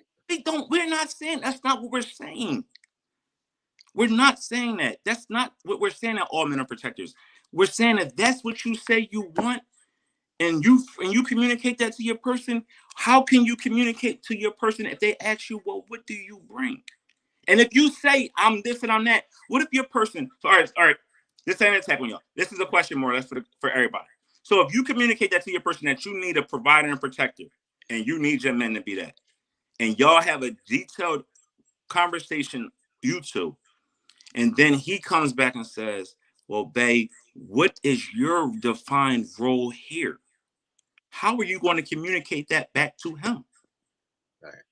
And if you do run down all of those things that you said, that you are a nurturer, a caregiver, a cleaner, an emotional spitter, all of those things. What if your person says, baby, that's all well and good, but I don't need that from you? What's your next course of action? Do you know how to then shift? Do you know how to not need to that be your single in the chat, Aisha? What'd you say? I see a lot of single in the chat. I see a lot of singles in the chat. I see a lot of single in the chat. Yeah. So if y'all having a deep, like a conversation, y'all just pillow talking, laying in the bed, y'all could be up, y'all could be taking a ride. Hey, what's your role? Would you be upset if your person asked you that? Would y'all really be upset if your person sat next to you, y'all was just having general conversation, and they wanted you to define your current role in this relationship? How would you explain that back, since we all are working on our communication and or we are communication masters? No, they said last week that 2 weeks ago that they wasn't Say good. they wasn't good So they said they communicators. working on it, right? So as you work, nothing asked of you is something that's meant to hurt you. Right. Because we understand that the first things of communication is just communicate your feelings and your thoughts. It's not meant to kill you. It's just meant for the other person to understand. Right. So if knowing that now, are you communicating that to your person if they ask you that, or are you now becoming defensive and or upset? My head hurt. Yeah, mine do too. And it already was hurting, but it's double pounding now. I'm just saying, man. Out to all the single ladies. I see y'all. Keep hope alive. Keep hope alive. See, because you know how to cook and clean your place, just because you don't need it, you never gonna get that. See, they said it. Wait a minute. Wait, what? Say this again. If he don't need it, it can be taken the fuck away. Period. What is being taken away if I don't need it? If you don't need a person to clean, or cook, or nurture, because you know how to do that yourself, then they get that to you. That's what they being said. So they saying because I know how to do it, they're not gonna give me that. It's going to be taken away from you. But how can it be taken away from me if I know how to do it myself? No. Or if you are loving unconditionally, it don't matter if he know how to do it. At some point, you can do it. Right. Love shouldn't be based upon what you can do and what you can't do. It should be about so she was the person as a person. Yeah, she was further explaining. What does this say?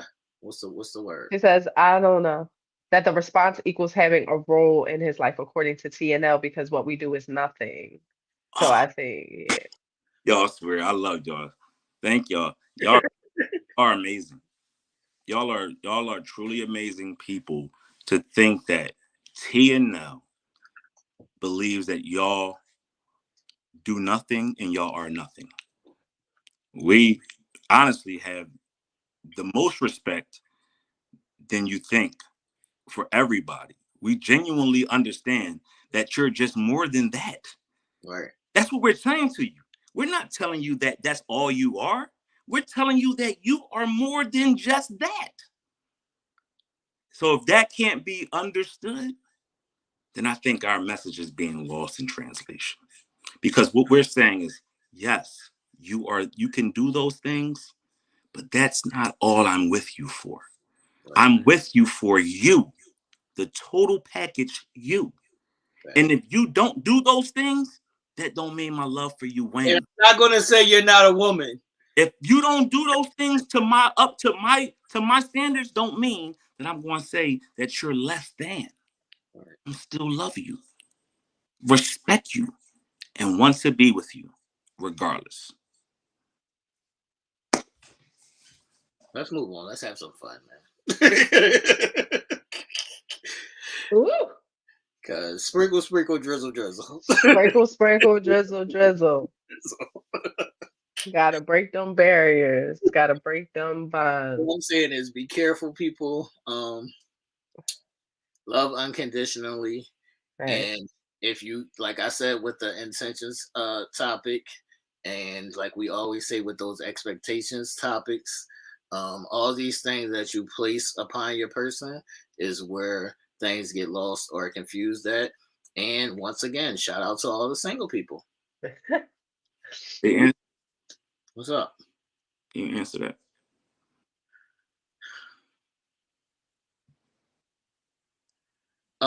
Love means whatever that means to your specific person. So that I don't need you to cook and clean. I need my back rubbed. Like I need certain other shit. Like, and those are conversations that we can have between each other. But when you put it in those specific titles of, oh, well, I cook. I didn't ask your ass to cook. Like, do the shit that whatever your person is, whatever love looks like to your person, that's the things that need to get done. And those are the things that are not getting done because you have this prerequisite in your mind already of what love is to him. And he don't give a fuck about that shit. That's the problem, him or her. That person doesn't give a fuck about the shit that you think they give a fuck about. And that's the problem. It's off the hook tonight. No, she said she wanted to know your answer. So I'm gonna read the question again so I can answer it maturely. So then what does love look like? Love looks like a number of different things that does not hinge on the ability to do something. The only ability is just to love. It's Right. conditional, because if you can't do it to a standard that someone else places you at, doesn't mean that I love you no less. You say all I need is love, but then ask for my role. Because how many times have y'all asked us to elaborate on our love for you, or why we're with you, or what we see in you? So that is another instance where we're telling you, baby, that's not it. That's not all you are to me. That's what I You said. are, you being you is enough. I love you because of you. Well, what does that mean? It's you. It's simply you. Not what you can do for me, not what you don't have going on for yourself to your own standards, but you. I love you, not the intangibles. I love everything that is you. That's what I'm saying. That's what love looks like. It's unconditional. Anything I just said wasn't hinged upon you having something going on that why I love you. I gave the example already. See, no stress. I told you, your person is going to tell you what your role looks like, or what they need from you, and what they look like is love. What they look at is love. Y'all don't listen to those things, and you do whatever you want to do. Can I ask y'all a question? Can I ask y'all a pertinent question, congregation? Because people so quick to say, well, all men ain't do this, or all women do that, or are y'all in a relationship with all men? Or are y'all in a relationship with all women? You're in a relationship with whoever you're in a relationship with, or if you're not in a relationship, you choose to be with one person. So it's hinged about that person, not what the whole world's doing, not what all other men is doing. And again, that's why I said y'all gotta stop placing yourself in the midst of all these fucking men dating all these niggas. Because now what's going on is now you seeing the ugly side of life. All right. So when you put yourself on 4 and 5 dates and saying I'm dating, now you see what the real life look like out here. And now you can't understand and see when one person is trying to give themselves to you, because you can't see past that person, because you looking on 4 and 5 other dates. Make it make sense. So when I say, why do y'all want to go on 4 and 5 dates? Because y'all not single. Yeah. I'm single. I'm going to do me. I'm gonna see what stick on the wall and go from that. You playing yourself, because now you're going to sit there and say, well, all men ain't protectors. Are you dating all men, or are you just dating one? Are you married to all men, or are you trying to get married to just one? Wait a minute, Nell. I thought I gave examples. Man. It don't matter, bro. It's never gonna make sense. So Clear example. just drop the make sense, and let's just go with their narrative. That's the narrative that we gonna go with in life, because our mothers told us that. Our girlfriends that we first started dating got us into there, and we're gonna continue to hear that. So that's life. And when something else comes and creeps in, and now they can't understand it, they gonna be like, damn, what era we in now? The crazy era. Right. Where love ain't love no more. It's For me. I already explained this shit, man. For me personally, I can't give the definition for every other man, but for me, when I feel love, it's a warmth there. Like it's a warmth that you feel. And however that comes, whether that comes from a back rub, whether that comes from some head, and I would say I don't give a fuck. Whatever it comes from, there's a warmth. I need to feel your presence. I need to feel your presence, and that's what makes me feel love. I don't need you to cook. I don't need you to do whatever, all that other bullshit y'all talking about. I need to feel you, like physically. I need to feel you. Even when I'm not around you, I should still be able to feel you. I should still be able to feel like your hand is on my shoulder, is what I mean. And your love language is physical touch. Right. Right. So that's the things that you need. Something different. Words of affirmation. It could be gifts. Acts of service. It could be a number of different things, and each person is different. So when y'all want examples, that person is only giving you an example of what they want, not what you want to hear. Because your love language ain't that. What's the next topic? Is it? Wait. Okay. The congregation is off the hook tonight. Examples. Ish, I'm not understanding how are we lost when I fucking gave clear examples. I cannot. Are we ready to move on? I see still a lot of questions Who's in posting the questions in the chat? in the chat. What's the question, Ish? What's the question in the chat? No, I see a lot of them. I see, are y'all single? I see, I see a couple questions. I don't know what y'all talking about. I can't remember the last time I was single. What are we doing out here? Huh? Are you single? I said I can't remember the last time I was single. I don't know what the fuck people was talking about. I cannot. Well, as we roll out of this topic and get into the erotic zone, I have one. Well, Tez has a question. Wait. The question. Is love easier to build or to find? I think it's easier to find it. I think it's harder to build it. But I think when you build it, I think when you build it, that's what makes the foundation stronger. No, I don't believe in that. I believe in you find it and then you build from there. I don't think I could just meet you and not feel it, is what I'm saying. Not have that initial feeling and then we build on that. I don't do that. But I mean, some people may do that. So what if you have the feeling and then there's little caveats and things in your way, and then it might steer you from it, and then you just continue to build on it. No, yeah, those are things. That's what I said. You can build it once you find it, but I'm not just gonna build, yeah. And then we start building love. Building it from nothing. Right. Absolutely. It's gotta be a basis of love there. Right. To build on. Right. What was that one you just put up now? Yeah, find and build, like Janine said. Find and build. Okay. Find and build. Find and build. Nell put y'all sound like y'all so. Oh yeah, Nell put y'all sound like y'all so. You know why we sound so unsatisfied, Lady B? Because y'all don't listen. I say this every fucking episode. Y'all don't listen. I'm not unsatisfied. I'm very satisfied. Y'all listen with your emotions. Question. I got satisfied yesterday. Wasn't answered. Who ain't satisfied? I was satisfied yesterday. Y'all niggas is all we satisfied tonight. We're satisfied. We just asked questions to get understanding about something. That's not unsatisfied. It's just an unsatisfied way of answering the question. But it's telling us that we're unsatisfied in our relationship is ridiculous when we just ask a simple question having nothing to do with our relationship. Right. Well, I think too, unsatisfaction is going to come from all of this, all of the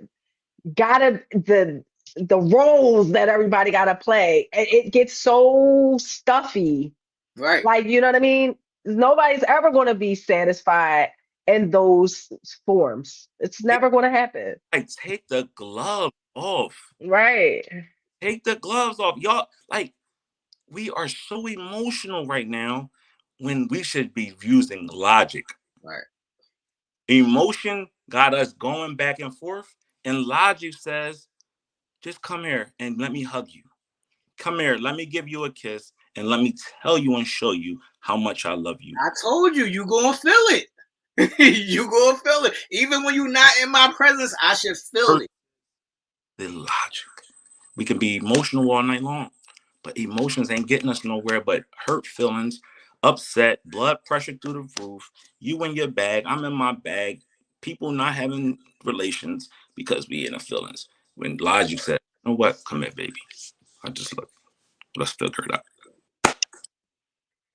Thanks. I got satisfied yesterday, Lady B. I don't know what you talking about. Oh shit, you was what case may be? See what you say. I got satisfied last night. So I mean, I'm trying to help y'all out. Y'all said y'all was getting satisfied all the time. Like, what is happening? They said they were single. I'm trying to help them out. Erotic zone. See you satisfied. Yes. Well, as as we gear up for the erotic zone, I have a quick icebreaker, and it's actually just stemming off of the whole 4B movement. If we think of Oh my that movement and put it into context where God. women are not, they're living with other women, they are just removing men out of the equation. Where does the sex come in at? Where? For men or women? What Tell you me, what would life be without sex? go get your toys? Heterosexual sex, let's just say, No, what? because Eesh. Do I have to ask the question again? what? When Ask is, it again. when is the last time y'all had sex? What the fuck are we doing? And they can tell you what life is like without having sex. Just ask the people.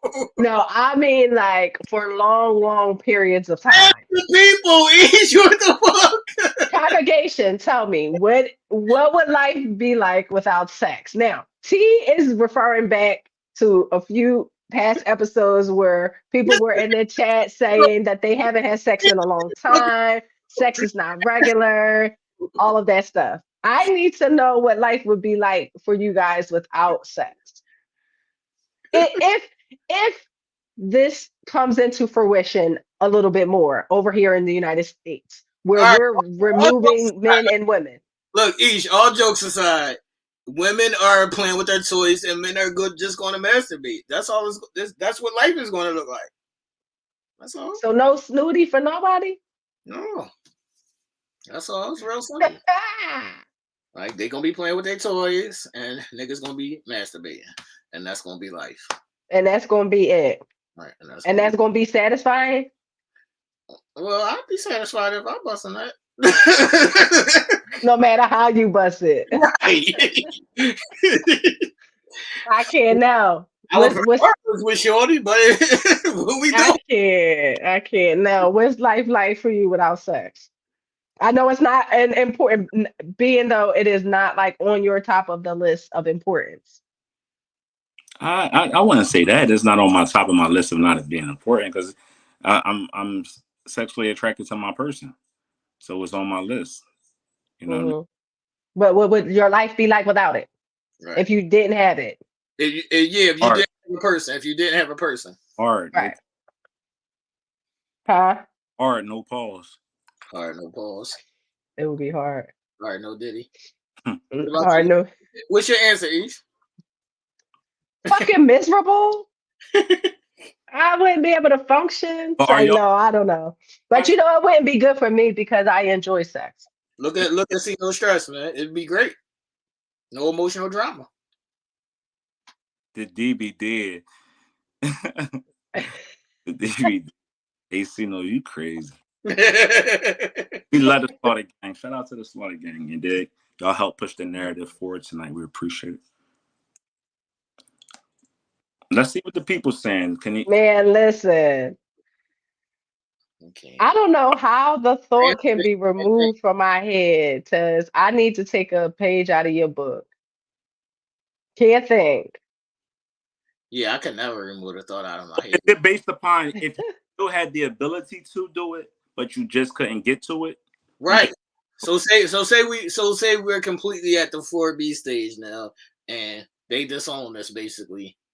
I didn't really truly understand the 4B joint. Like, I understood the sprinkle, the fat joint. The 4B. No, the 4B joint is because they are like overseas. They think that we over here are misogynistic, but overseas is completely different levels of this shit. So they can basically like push a girl down on the ground and just like rape her right there on the ground, and that's just like a regular day in the neighborhood. Wow, that's why. That's why they're taking that stance. I don't know. Yeah. So it's like basically they remove men. They live with women. They partner with women in financial and bills and just all aspects of life. Their friendships, everything they do is just with women, not with men. Right. Oh, they have relations with women instead of men? I mean, they could, or they could just be friends. Yeah, or they could just be friends. Right. See, I think that women can handle the non-touching thing a lot more better than men. Like, and when I get to my 2 week stage, I start like I start feeding a little bit once I get to 2 weeks. But women, they can go months and just be like chilling, like nothing, like it ain't nothing. I disagree with that. I disagree with that right there. And the reason why is because women are emotional. Those emotions are not being fulfilled. Right, but they can cut that shit off, no? They cut that shit off. Look, no, they can cut that shit off like a light switch. I'm telling you. I get it. I don't agree with that fully. It's different when you know when you got a person versus I don't have nothing and I ain't had nothing in years. In a sense, you don't got a person. Yeah, but they still, but just think, they masturbating, they playing with themselves, they're touching themselves, they're exploring themselves. So they're not lifeless. They're still emotionally connected to their body in a sense where they still explore themselves. They just don't do it with a partner. Yo, I don't know how many times I gotta tell y'all. I know girls that be like, I get off faster and quicker with my rose than without a nigga. But it's still something that's stimulating them. They're not stimulated. They're it's a rose, it ain't a nigga. A rose is still touching them spots though. Right. It ain't a nigga though. Absolutely, it's not a nigga. I know that nigga over trumps the rose for a lot of the cases, but as like C No Stress says, shit, I can still get me and not have to worry about the nigga over here stretching me. Thanks. That's what I'm trying to tell you. See, at a certain point, us as men, I'm not going no fucking. She said I went 5 years. Nigga, I would have killed you by now, no? If it was fucking 5 years. 5 years. Fucking serious? 5 years. I would be in jail for murder right now. She might have said she was cool with the 5. I know women who have gone longer than 5 years. Attachment to the 5 that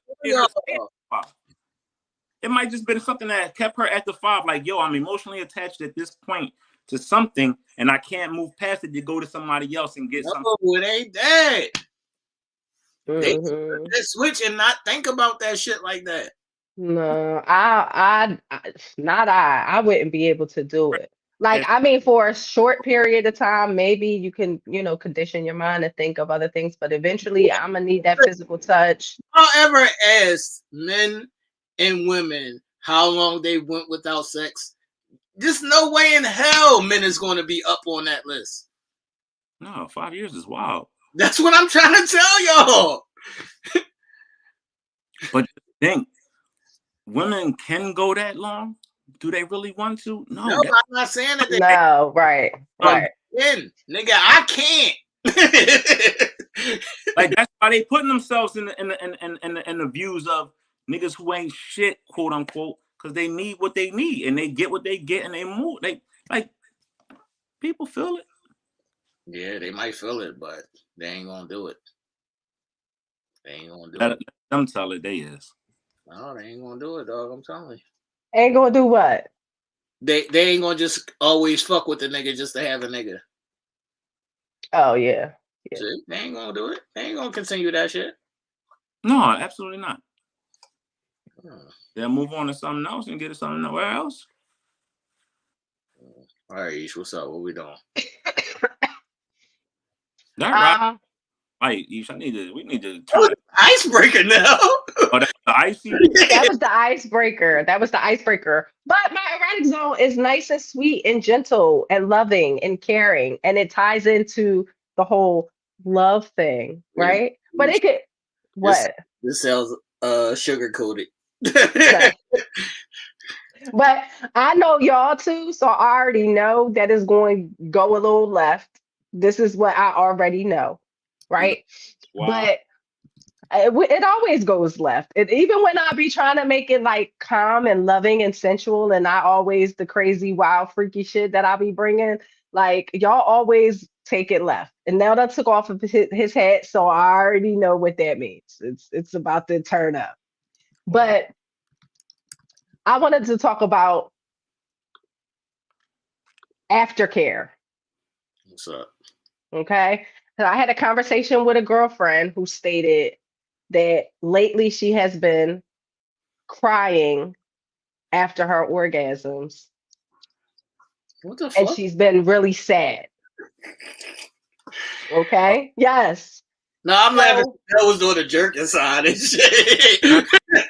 No. No. She was She, crying. she she's crying after orgasm. No, but I'm laughing because she don't orgasm herself that way. Right. Why she was upset about after orgasm? She doesn't know. Wait a minute, So she was playing with herself? no. No, So she, this is after sex. Like after sex with her guy, She was she crying. She was was crying. crying. She was crying. Yes. Because look, she was crying because either it was like a happy cry or it triggered a trauma. what? Hold on. Let me stop. No, it trigger. So she really doesn't know, right? That's Okay. it. She doesn't know if it's the disconnect Right. between her and her guy. She doesn't know. She doesn't have any past sexual traumas. Crying because it was trash. No. That's No, this is somebody that she has been having sex with for what many I years. said. She was crying because it was good. Then Isn't it anymore? No, she said it wasn't because she said it was just regular. Because I asked her, I said, was it bad? Was it different? Was it hurting? Did did you not feel connected? Like maybe, what was it? maybe she was crying because she didn't feel the love, like she didn't feel the connection. It was just sex. Right. So she says that she doesn't know if it was that. She could only attribute it to the fact that Gotta they get my had a fucking mind, all right? they had an argument beforehand. Right. So she attributed it to that, He was to upset. the argument, and Right. not feeling connected, Right. right? But not feeling connected just overall, but just not feeling connected right before the act. So, Right. you know how we talk a lot about foreplay and how important foreplay is? Right. So I asked her, what did he do while you were crying? I don't think foreplay could have helped that. I think that she was already in a bad mental space because of the argument. Absolutely. Absolutely. But then there's also the aftercare.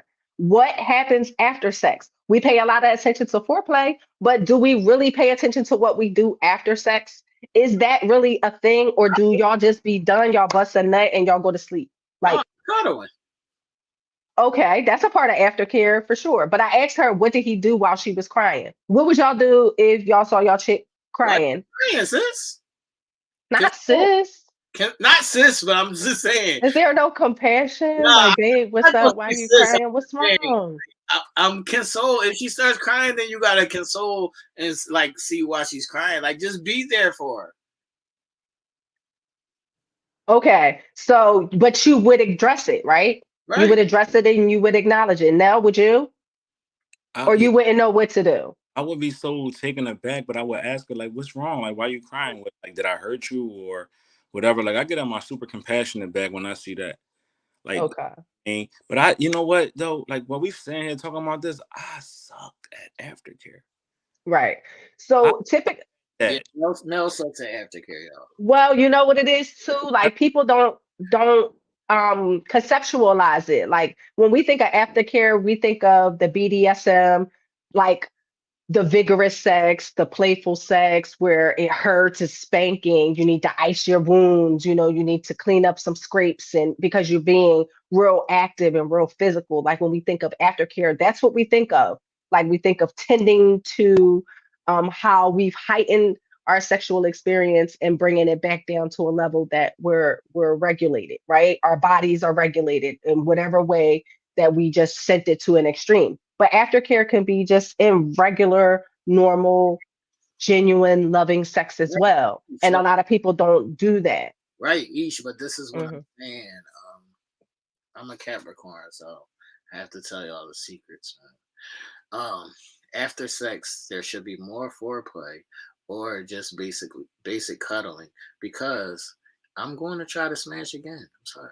It's happening. Right, right. And that's what I'm saying. Like the aftercare is important. Like Right. after you're done, you should savor the moment. Like you both have just reached such an intensity. You both should probably have come or orgasm, whatever. And you should be savoring the moment. It should be eye contact. It should be touching. It should be whether you're getting ready to go into round two or, you Ish, know, this is the time that your big ass forehead has put my shoulder to sleep. This is that time. that's good. But, right. You have to have some sort of connection with your partner after. And not all the time does it happen, because sometimes, you're having sex in before you go to sleep, or it during sleep, or whatever the case may be, and those times don't afford for it. But if you're having a regular session and you both are up, it's cool to like talk to one another, find out, hey, was the session good? Words of affirmation. This is where your person's um love language comes into play, because you should be tapping into their love language at the moment. If it's Hey, uh, hey, I told you to ask the people. Hey, each. Hey, each. Rhonda, high five, because 10 years, woo. Like another good tactic too that you can do is you can let them lay on your side and not lay in the wet spot. That's, I mean, That's the after. There you go. That's being attentive and paying attention. What you mean? Now you laying in the wet spot, or you making her lay in the wet spot? no, I'm saying instead of letting her lay in the wet spot, y'all both could change the bed. You know what I mean? Or, just do some sweet shit. You let her lay on your side of the bed instead of laying on her side of the bed. Nobody's changing sheets. Facts. I ain't got that much. Nobody's changing I ain't got sheets. that much energy. Wet spot. That's blowing the whole mood. That a whole mood. All right. If the wet spot is big, Ish, come on. We laying in And that the wet, put a towel over the wet we spot. laying in that wet spot. We both laying in You that. just laying in the wet spot. Yeah. I'm laying in that wet spot with you. We laying in that. Laying in the wet spot. But You ain't connect with your partner. Huh? You're not laying in it? What, the wet spot? Yeah. I guess I'm a laying in now. Shit. Because we said ain't no fucking changing the sheets. But yeah, definitely. Most people don't even think about their person's love language during that time. Like if your person's love language is physical touch, then that's when you want to do the caressing and the touching and the rubbing and and the kissing and all of that. If your person, let's just say, is words of affirmation, babe, that was amazing, babe. Like blew my mind. That was so good, or whatever the case may be. Now, do you guys think that y'all would talk about the bad parts about sex during aftercare? No? You wouldn't tell your partner, no, you was hurting me, or no, you didn't do this right. No, I didn't like that. Does it sound like those are conversations like before sex and maybe next day conversations. I'm not gonna be like, that was trash head that you just gave me. That's a little wild. That's a little wild. Now it's not hard. It's not bad to ask. Like, hey, babe, was I too rough, or, was I, going too crazy? You could ask those type of questions and, allow him to, answer the question. You should just have to know that you being compassionate about your performance in their body. Right, but I think more or less after sex, a lot of times people like roll over to their prospective sides and then call it a day. And I think that that's a mishap. Yeah, that is a mishap. Yeah, I think it happens more times than not, but I think it would be good for people to like engage in the aftercare just a little bit more. I think it would build stronger connections just during the whole sexual experience period. You know what I mean? But the other thing that I was going to say is why is criticism so bad in sex, no matter when it is? Not just the aftercare. People's ego. Yeah, ego is the biggest thing, that detriment. Right, but I mean, do you feel like if people were able to accept the criticism just a little bit better, that they would make for better lovers, it would make for a better sexual experience on both ends? Listening. It's the same thing. Everything gotta be a kill you. It's just like, yo, like, all right, let me switch it up. Let me try something different. Let me do this way. Let me do that way. She ain't happy with that. He not happy with that, or he not getting this pleasure he needs, or she not getting the pleasure he needs. You know what I mean? Because ultimately, y'all both winning, right? You getting your shit. She getting her shit. Everybody getting their shit. It's the same thing in life. People get defensive and they don't want to listen. And they stop. Same thing, yeah. It's the same thing. They don't want to listen, and and it could be an easy, quick fix. but they're not listening to fix it. They're listening to be defensive and be like, well, get somebody else to do it. Well, was that other bitch did it like, and they're like, yo, that's not even a conversation that we're having right now. Why are we going there? Like, you crazy. Right. That's not even a conversation that we're having right now. Why are we going there? He's been involved in toxic shit. Shit, facts. Man, listen, Lady B asked, do people stay in relationships with bad sex? yeah. Yeah, so no brainer. Yep. And because people are either afraid to, I love you this. know, Y'all can answer that. say anything. I'm being quiet. Why is saying you're not getting it enough is an issue? T, answer that, T. Nope. Nope. You got it. That I ain't pressed. Why is saying you're not getting enough is an issue? It should never be an issue because you're expressing to your partner what it is that you need. Now, if it is an issue, then that must mean that the person feels that it's not super important to have sex an awful lot, or they just feel like, they possibly can't keep up with you, and then they're making it an issue. Sometimes people's sex drives don't match. Right. That becomes an issue. And then when your sex drive don't match, the person's looking at you like, well, what, am I not satisfying you? And it's like, no, you are satisfying me. I just want more. Right. But everybody don't look at it. That's all subjective. Like, we can't. Yeah. What sex should a person have to be healthy and happy? That's subjective to you and your body. Your gynecologist can help you with that. And to help you, That's the kind of well versed in that area to answer that. I can't. But yeah, that again is subjective to you and your partner. No, for I sure. can get to that, and I'll answer it just like this. I'll tell y'all that I asked Alexa, right? How to with you, and Alexa said, "Sex boosts your immune system. Sex fights off depression. Sex is good cardio. Sex is good for all of these things. But y'all always tell me it ain't all about sex, and we should be doing other shit. And that's a fault of yours. Y'all take that out with Alexa." Hey, I'm saying. Hey Siri. So what's this? Go ahead, ask Siri. She gonna tell you. Ask Siri on this motherfucker right here. Hey Siri, how much you have a week to be considered happy and healthy? Siri. She don't fucking know. She ain't a doctor. Why is my Siri going off? Thanks. But what are the endorphins that are released when you're having sex? Vitamins. Right.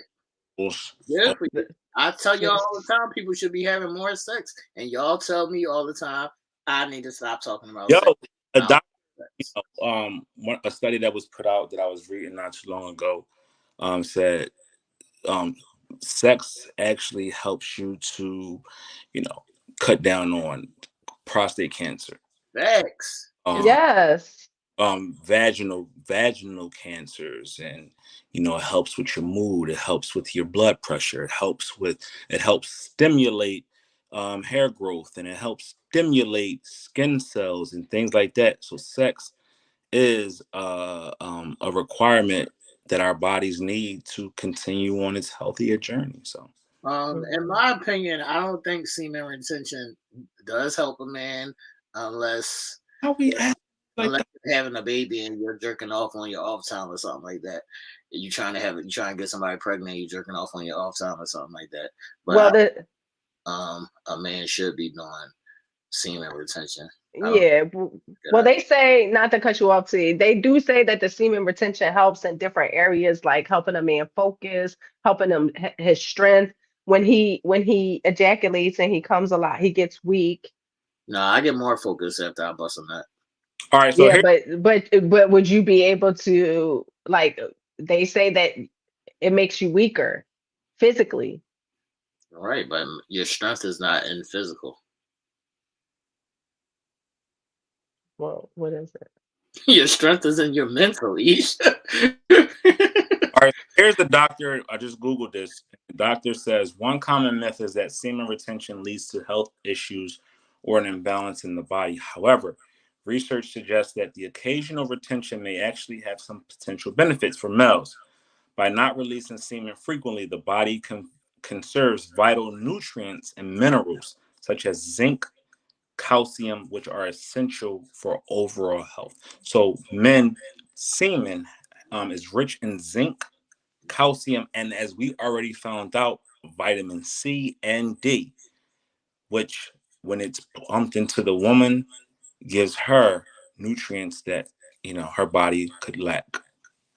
So that's what a doctor has said. Saw that doctor. I said, "Fuck you, doctor." You know what I'm saying? Fuck no. Yes. Tragic. That sounds tragic. No, but it actually probably also would help too if there was some retention going on somewhere, um, even in a healthy sexual relationship, because it would just increase the tension and the passion for when you do have sex again. No, thank you. The tease point. The tease point. Can semen retention and or ejaculation treat medical conditions? And it can. Yes. Acne. It also can provide vitamin C and D. So if you allow someone to ejaculate on you, you will clear up your skin and be more efficient in vitamin C and D. So what you're saying is take that nut to the eye. Or rub it all in your face. Saying I didn't say you said it. Most. I'm not. I cannot. You said it. But back to the aftercare. Like I feel like people definitely need to tap into it. Also with the aftercare. Huh? Crazy shit here. I promise you. Oh, I know. I don't understand. I've seen the chat is off the hook, but the chat is always off the hook. Wait a minute. I don't understand the problem with the aftercare though. Like, are you just that selfish that like I'm gonna rub on your butt or something afterward? Like I ain't just gonna leave you hanging. Like, Yeah. I mean, I guess for certain individuals, like, before care or after care is not important. Like it is just the act of. So that's what I'm saying. Like I feel like the aftercare and the before care is important because it'll connect you even more, right? I probably go to sleep still inside of you or something. I don't know what y'all doing out here in these streets. Like, Pump on. Yes, Janine. I'm not detaching. So also a part of aftercare, the guys don't have to do nothing but just wipe off, right? Who doing that? I'll go take a shower. That's why I said my aftercare. Yeah, Nell says he takes a shower. The women have to wipe and clean. They have to pee. And they have to drink plenty of water so they can flush out any bacteria. No, you suck at aftercare, though. I do. I said I suck at aftercare. Yeah. So now what are you going to do to not suck at aftercare? I'm going to lay in a wet spot. I'm going to give up my spot. And I'm not going to shower for 3 days. No, I didn't say don't shower. No, cut your shit. No. More attentive, though. Like, just be more attentive. Just no. If you prefer to shower afterwards, take her with you. That's aftercare. Facts. And then you could continue the session in the shower if you want. Like, you could clean up and then you could get back to it. Let's say she's still there and she don't want to get up and she want to lay there when I come out. I'm laying there. We both ain't getting up. I ain't getting up. Right. Wash. I said I'm getting up. Fuck you, shorty. Fuck you, I'm learning. Well, she should want to get up though, because the first thing you should want to do is pee. Right. Like the women should want to go to the bathroom so that they can flush out. You know what? I ain't got no energy for no shower afterwards. I don't know what y'all talking about. Yeah, no shower. You like an hour. You know how people eat and then they have a cigarette because it relaxes them, it makes them feel full, makes them feel whole. The shower after the sex makes me feel whole and wholesome. That feels like you but dirty though. Yeah, and it just feels like it just wipes off the whole session. Like the whole session? It feels like you don't. Yeah, because Nell, she wanna like smell herself on you, like. Oh, she wanna suck it? Maybe, but she also wants to smell herself on you, like, and that's Yeah. scary because you done went and took a shower and shit. Well, I'm learning. Come on, cut it out. We learning over here. Thank you. Yeah. Yeah. I mean, sometimes the shower can just like erase like the feelings, the Right. dopamine that you're feeling, the Plus, attachment you're feeling. right afterwards because we ain't done. Right. So yeah, now what happens then? Or you take a shower, that mean you're not going in for round 2, 3, Yeah, you can do sex 2, 3, and 4. then you're gonna take a shower after every time? I don't know, Ish. Oh A lot of man. questions. He says a lot of open questions. Man, I'm not showering afterwards because we ain't done, man. Right, but that's what I'm saying. That could boil down to OCD too. Like some people have to do certain things after like sex or whatever just because it's like it will No, bother them. would you feel better if she just went and got the warm rag? I don't know. I guess I don't know. I'm not. I could lay there.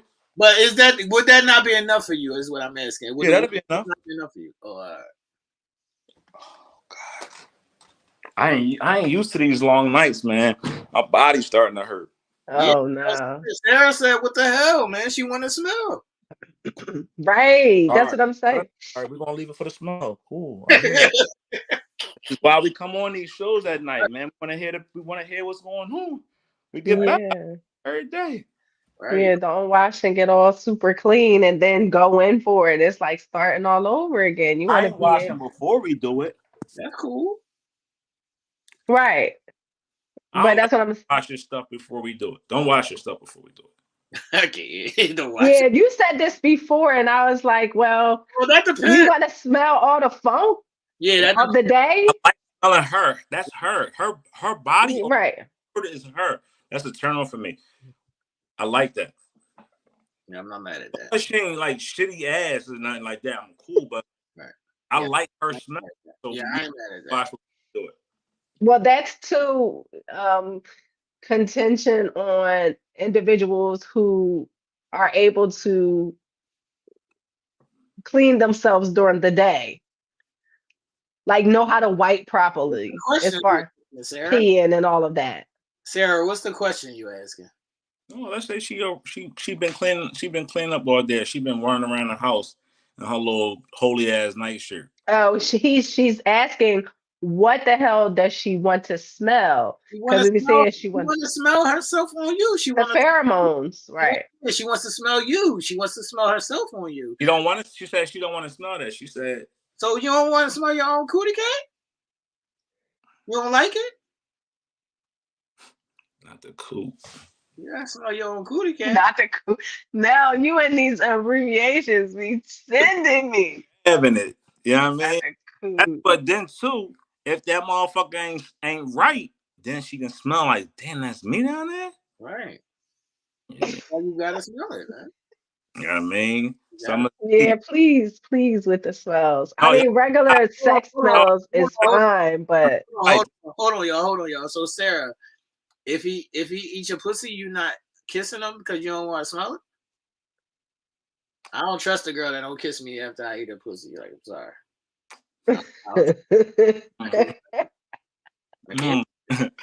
I don't trust. I can't trust you. All right. So, do you want her to kiss you after you ate the ass? First of all, why we he said he ain't eating ass. Why we talking about eating ass? But if I did eat the ass, yeah, I do want her to kiss me. Don't kiss me. Man. Don't kiss my chocolate brown lips. It's your ass. Make sure the ass is clean. Yeah. I'm not even kiss. I ain't even eating no ass. The cooch is cool enough for me.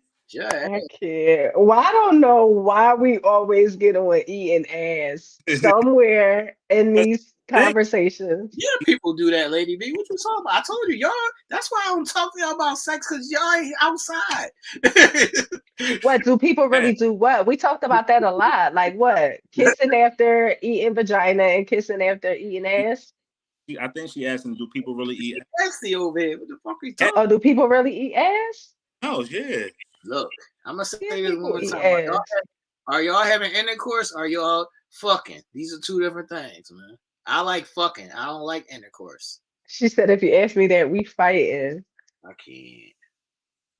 Oh my God.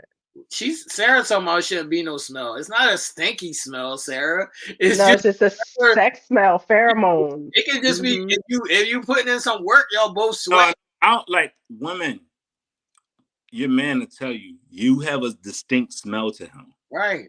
Like your Pheromones. person has a smell that he recognizes. That's you. We all recognize it. Like that's your person. Like even if you fresh to death, you still have a smell to your person. That's the Hold on. All right, hold on now, because I need to get on Lady B's ass real quick. whoa. Lady B, if the nigga's eating your pussy, right? He not gonna ask you for a kiss when he comes up to go into missionary. He should be kissing you while he's in missionary after he ate your pussy. What are we talking about? Mhm. I keep on telling y'all: are y'all having intercourse or y'all fucking? Because if y'all having intercourse, I can get the fuck off of this screen right now, and y'all can talk about regular, normal. Let me ask you a question. Penetration, because I don't know what the fuck that is. No, that's the question. She's giving you fellatio. Right. You bust all on it, and she comes to kiss you. Are you kissing? That's different. That's not fucking different. Are you kissing back? Because she coming all in your mouth. That's different. That's different. I think that's the difference. No, it's not different. Very different. Very different. That's different. That's different. If I didn't bust in her mouth and she was sucking me off, yeah, we can kiss. But if she swallow or if it's still in her mouth, I need a couple seconds. Yeah, I'm a kiss. You need a little reprieve. Not all on her lips, but Yeah, I'm a kisser. it's still dribbling down her jaw. I cannot. Navigate the lips. I cannot. We I ain't doing cannot. that. That's a bit much, man. It's the same. Would you It do it? still come. It still come. Truth be told, he eating your ass. He come up to kiss you. He got different. He got No, first of all, y'all know he he ain't never gonna come up with no driblets. That's number one. First of all, number one, he might knock me the fuck out. That's number one. That's number one. Number two, we all know that it ain't gonna be no dribblets for my ass. How clean I am about my ass. Lady Yeah, B. you wilding with that Wow, one. right? You wilding with this one. You not letting her spit your semen in your mouth. Snowballing and shit. No, we're never ever doing that. Snowball. Let her spit your semen in your mouth. Why would you want to do that to your man? Facts. That's not why. cute. That's nasty. But See, you know, it's men that like that.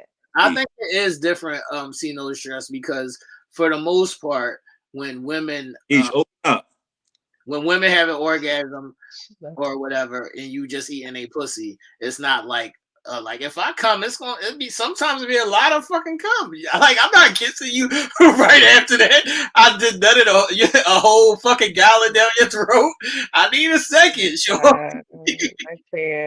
I can't. But I'm just saying, it's still come because when a nigga is eating you out, like you're coming in his mouth. It's the same. It's not like it'd be like big globs of cum when a nigga nut. Like it ain't the same. Yes. So I'm still trying to get over this smell we supposed to have. It's a real. Cannot. Sarah, nobody probably ever had the conversation with you about it, but I'm pretty sure your male friends they smelled you. Like I say that all the time. Even if we're not pheromones. Even if we're not having sex, sometimes I like my person to like just lay on me so I can smell them. That smells real. Right. That's a real deal. Yeah. That smell is real. And it's very present to us. I sniff. I do sniff sometimes. You don't smell your man? Like if a man he has a distinctive smell. Like you see how people will be like, "Oh, I want to wear your shirt because I could smell you." Like it's just your pheromones. Everybody has it. Lady B is not. I do both. Mm-hmm. Take it out, put it in again. Eat it. Bend over. Not ass work though. Not what ass part. Oh, ass work. I'm not. Oh, ass work. I can't. Ass work happens. It happens. I'm not tripping. I cannot. I already knew. I already knew the conversation was going to go left. I knew it was going to go into ass eating or Yeah, no ass eating. I think Nell did it because that's his. because he always bring it up. I think he really want to try it because he always bring it up. Now I don't want to try That's no. what I said. Nell, you be so fixated on ass eating. I'm And you be fixated on the little dribblings and the I'm little doing with the congregation. The dingleberries. wants me to present this information. Present Nah, nigga, ain't nobody said that in the chat. Ain't nobody said that in the chat. You always bring that up, though. The name said it, I think, or I'm gonna put it on somebody. I think I'm gonna put it on. Diana said it. Somebody said it. See, no stress with it. I cannot. I cannot. I can't. So listen, the Yeah. moral of the fucking story is do some aftercare. Facts. Do some aftercare with your man, with your woman. Do some aftercare. Tap into that emotional space with them. Ish, what do Huh? you consider aftercare? What do I consider aftercare? Right. Well, I mean, it's important that you connect with your person in any way you see fit, in any way you both see fit, whether it's cuddling, whether it's kissing, whether it's getting into another session again, whether it's cleaning each other up, whether it's communicating. Like, I appreciate the women that just go get the rag and keep it warm, like wet it with the warm. The rag. yeah. Well, that's what I'm saying. That's acts of service. Right. Because you're going to get him a rag to to wipe himself, but you're still I say, like, at least stay connected some way, shape, or form after sex. Like, it shouldn't be a disconnect. It shouldn't be a, if I'm crying, let's just say, you shouldn't not Right. ask me what's going on, getting back to the beginning where she basically said he just looked at her and didn't say anything. Yeah, that's why he could have been scared. He could have been in shock. He could not. He could have he just reacted. He don't know what's going on. So he's just waiting for her to basically say what the problem is instead of just asking her. Right. Lady B, listen. He just put that dick down. That's fucking natural. He just put that dick down. Okay. Actually doing it, you don't give a fuck about him. He just twisted you the fuck out. Or he didn't. Go get that rag. Go get that rag. He didn't. Go get that rag. Or you don't give a fuck about him. But a lot of times I don't even need the rag because figure out the rest. Right. But no, go get that rag. He just worked it the fuck out and worked you the fuck out.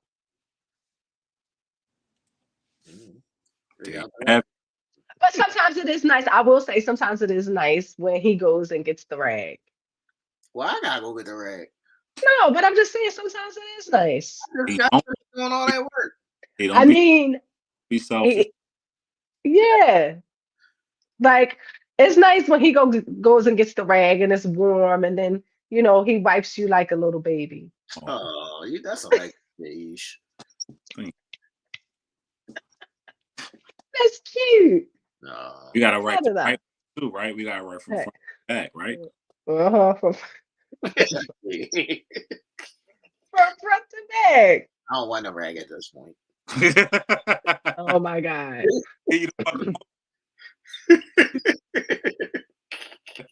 What you said now? You said just leave the fuck alone, huh? Yeah. I cannot. But no, seriously, do some aftercare, guys. If you're not Now, I know that's what I was gonna say. Now, that's what I said. Now, tap into some aftercare, even if it's just cuddling, even if it's just hugging, something.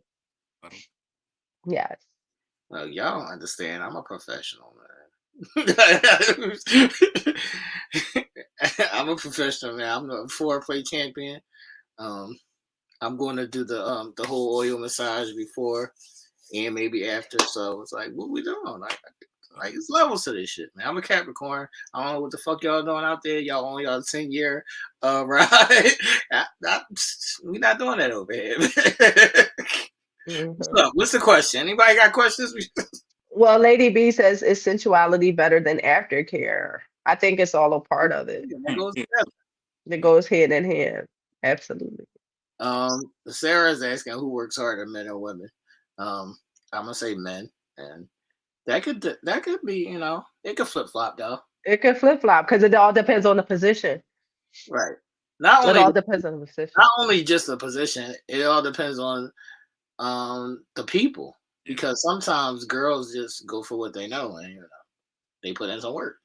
But I'm gonna say for the majority is men though, because if we not hitting it from the back, missionary, girls be lazy on top, but they get their little 4 strokes off. They knees. I say before they knees start buckling, they get their couple strokes in before they knees start buckling, and then we have to go into another position, and every other position is on a guy. Mm-hmm. So Right. that's why I Give said me before and after care. Yep.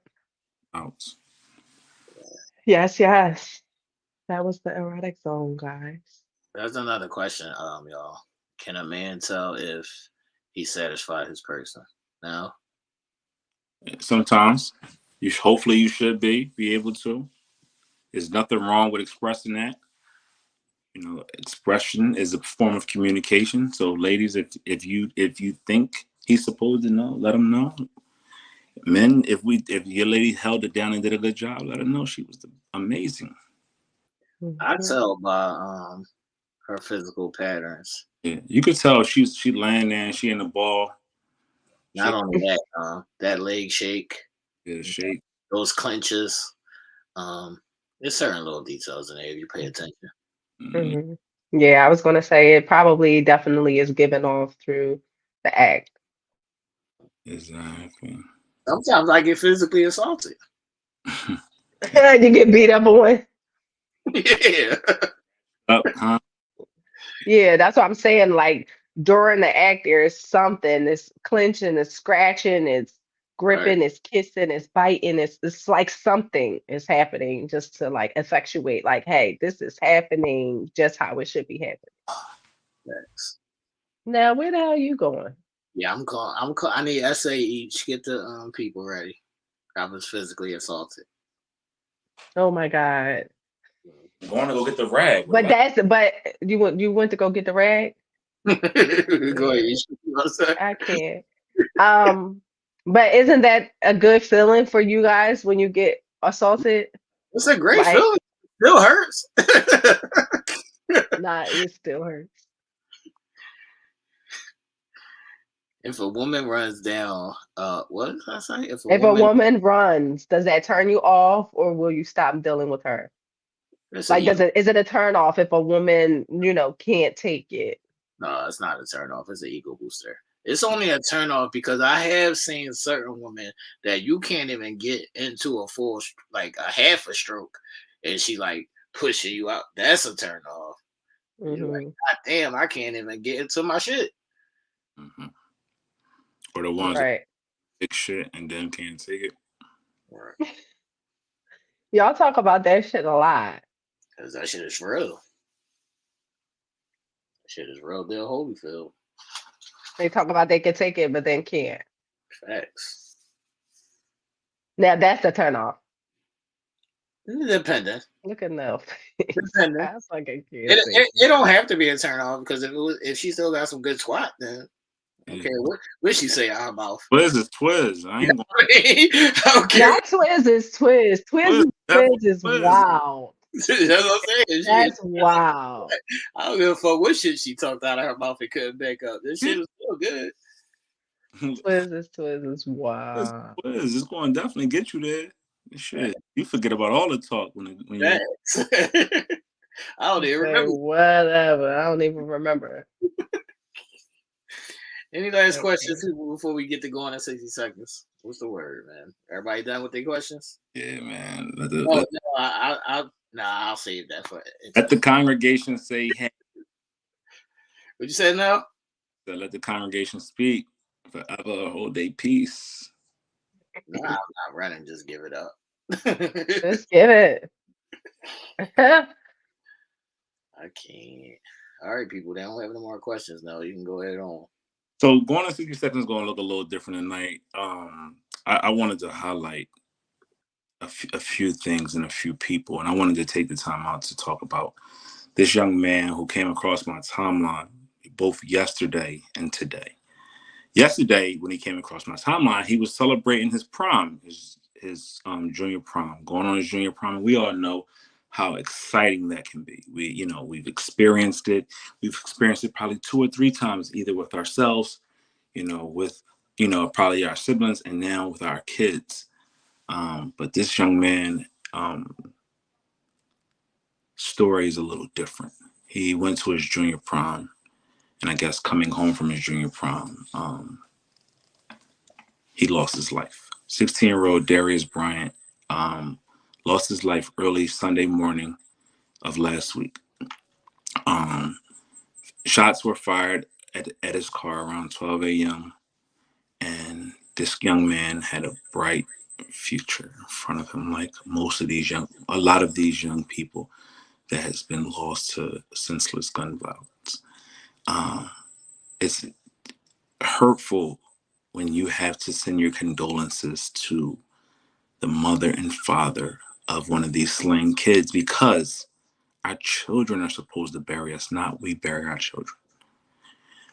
And especially those that have, not just those that have bright futures, but all of our kids have a future in life. And this senseless violence that is begetting the neighborhoods of so many different cities, towns, not just big cities like Philadelphia, New York, or Baltimore, or LA, but these places are in little small towns in rural Georgia, back cities in Louisiana, and down over in Iowa. So this is not just a regional thing. This is a worldwide thing. And my heart goes out to the parents of young Darius Bryant. He was looking forward to his senior year in high school next year. He had already signed a letter of intent to play for the Duke Blue Devils on a full scholarship, with aspirations of probably going to the NFL. That's how great he was. But to lose his life as something that we all look forward to, ourselves as parents, and as just people that, admire those that are, attending school. And for him to lose his life coming home from prom, and now his parents have the unquestionable feat of having to deal with this now is just deafening and disrespectful and just downright ugly.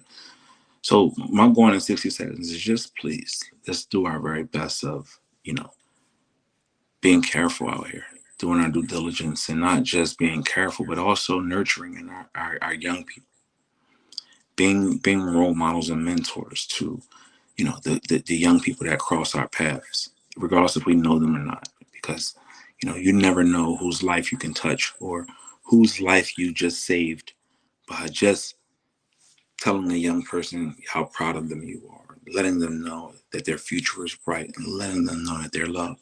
I know we tonight discussed this in detail about love and what that looks like for man and woman, but that also is a trickle down effect to our young people, to our children, to just the people that come behind us, and they need us more than ever.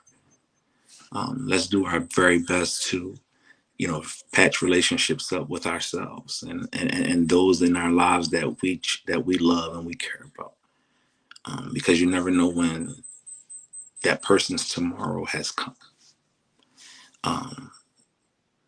So let's just do a much better job. We can talk about all different things that, is pleasing to the eye and pleasing to the body and this, that, and the third. But the most important thing in life is life, and how we got to do a better job at life. So let's come together. Let's do our very best of making ourselves a great example, not only just for ourselves, but those that admire us, that look up to us, and that comes behind us, because they need it, and we need it, and we need you. So just like every message that I've been saying for the past couple of weeks now, let's let love live, right? Let's let love live. Love that's not living in our relationships, but our partnerships with our children, our partnerships with our neighborhoods, our partnerships with life. Let's let it live. Let's do our very best to let it live. Love yourself, love each other, and put God first.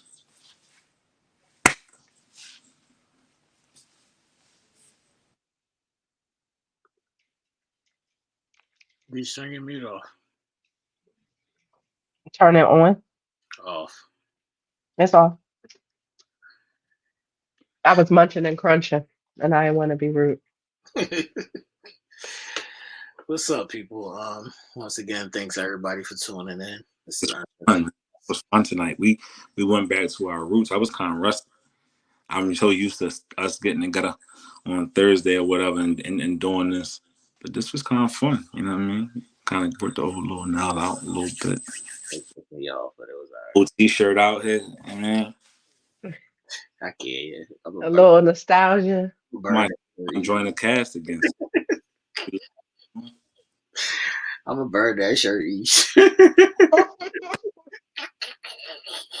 Love you, KD. I cannot.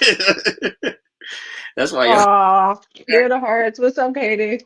I cannot. Crazy. Another little tidbit. Another one of our very own. We always been saying, like we've been saying this for the past couple of weeks, but our girl Barbara Jones has lost another. Let's keep our prayers wrapped around. Let's keep our arms wrapped around her as she deals with what she's got going on. I want to share a little personal news, but we'll wait. We'll let tonight be tonight and let that just be what it is. We're not going to dampen the mood.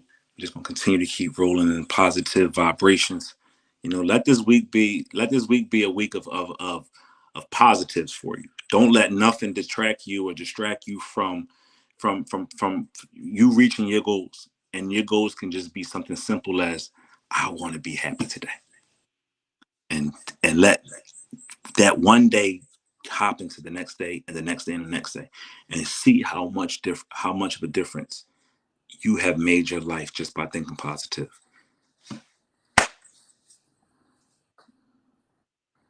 And lay in the wet spots, ladies. I mean, men. Man, I can't. How you feeling? Get your coochies ready.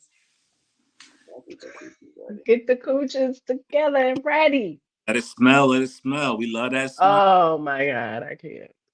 I'm slobbering all over you after I eat that box. What y'all talking about? I can't. We cool. I can't. We back to Remy next week. Yes, sir. Hopefully, a lot of y'all. I know y'all been hitting us up. I know a lot of people hit me up Wednesday and said, "No, what happened to the show? Where's the Snicker Show?" You gotta go on the new network in order to see it. It is no longer on TellerMade. It is on TellerMade Kicks. Right.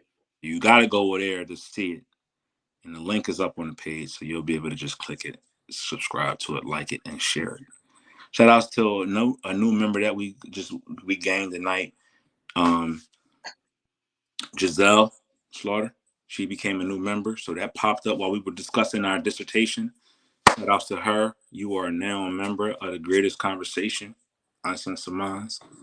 A hoodie is probably coming your way soon, something, I guess. Shout outs to the people that blessed us with, you know what I mean, some funds so we can put some gas in our pacer. See Don't Stress, Nadine, Giselle, Tez, and also Lady B. Thank y'all for the donations. We've seen it. We didn't let it go unnoticed out there. I know we talked about earlier in the show, we talked about the people that's fighting, these new musicians. I want to highlight two musicians that I know and love. Hustle Man Tez and Age of Fire. Let's go out there and stream their music up and down, in and out, and start beefing with somebody so we can get paid. I can't. Thanks for the love. Ish, you know what? Yep. You should just go start beefing with Fake Bitch Hero. If you don't know who that is Rocky. Rocky. Go beef with Rocky. Tez, you go beef with Quilly. Get some shit We started. can get some shit started. You get T. Beef with the congregation, brother. I, Congregation every week, man. I cannot. I We cannot. get the congregation every week, man. But it's all love. It's just good dialogue and debate, man. Like Yeah. I always tell y'all, I'm just trying to help y'all out, man. You could take it for whatever you want to take it for. You know, Ew, who doing this? That's nasty. I can't Bedazzle the Poom Poom. agree. Lady B, sorry for your loss. Wait a minute, you never seen the Bedazzled Pum Pum? I don't want no No, bedazzle. I have, but who I don't wants want to no do bedazzle. all of that? I No. don't want A pair, nothing non-organic near my vagina. a pair straw, Ish. Huh? A pair straw. Nah. Oh. Oh, they Yeah, I doing mean, I've seen people that have actually like stuck yeah, stickers and yeah, they doing that. glitter and Oh, yeah. stuff. Like, no, if we talking about a pierced clit, then that's different. Yeah, but they putting little Swarovski diamonds on their joints. Oh no, we don't want. Yeah, like, come on, who does that? No, thank Yeah, you. I like the hair. I like the hair on my shit. I can't. No, thank you. I don't want to bullshit. If you got a little landing strip, that's cool. Nah, give me This nigga with the full bush Ish. Great Adventures, but motherfucker. Give me Virginia. Give I me can't. Gardens. We wild. Bush Gardens, not that's too much. Why? Natural.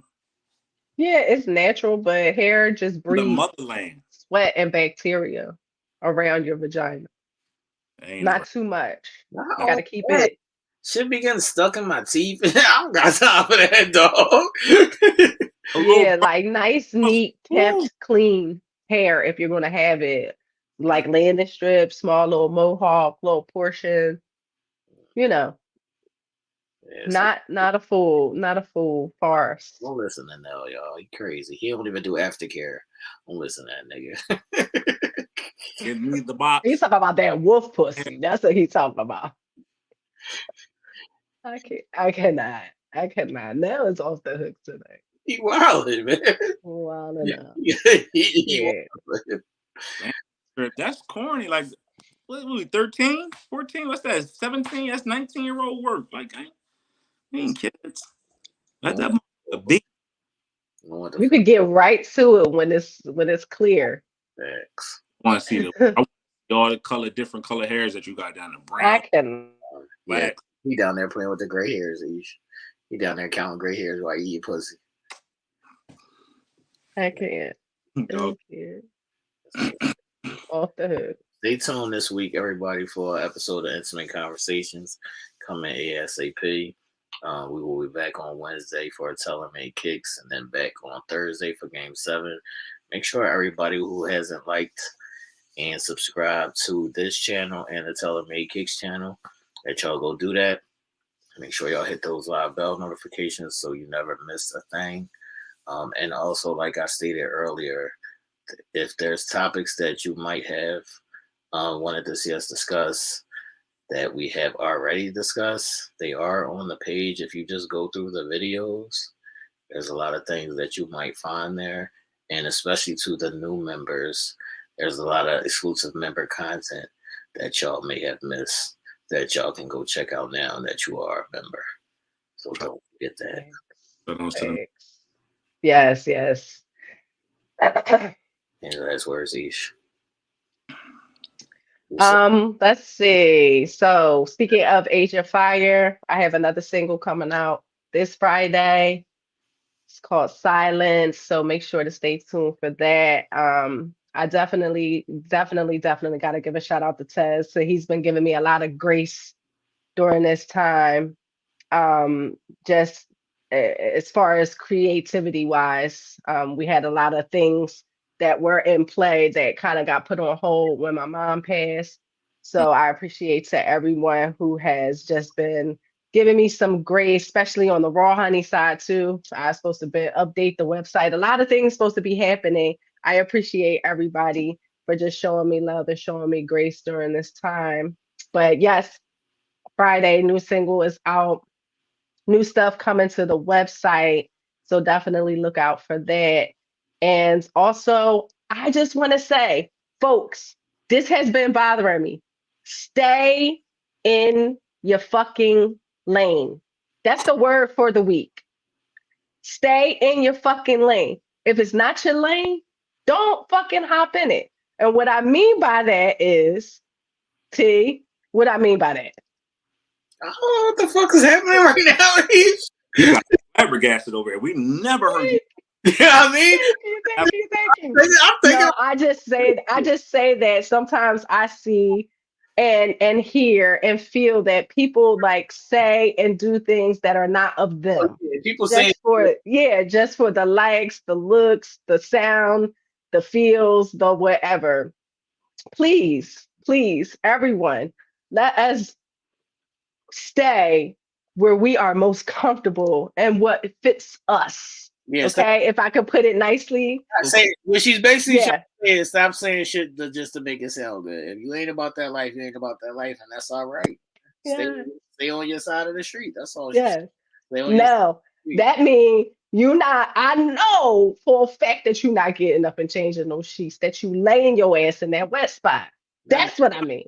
I told your ass that I get in the shower. You think I'm not gonna change my mood? I can, but it's all love, y'all. Just some shit that was on my mind and my heart. You telling me when they was telling about the threesomes and all that shit, they was capping? Big cap? Yeah. No. I mean, it was definitely. Don't teeter-totter down. No, it was definitely some people in the chat that said that they had threesomes and they experienced it, etc. Like, and what was good about it, what was not, what works and what didn't.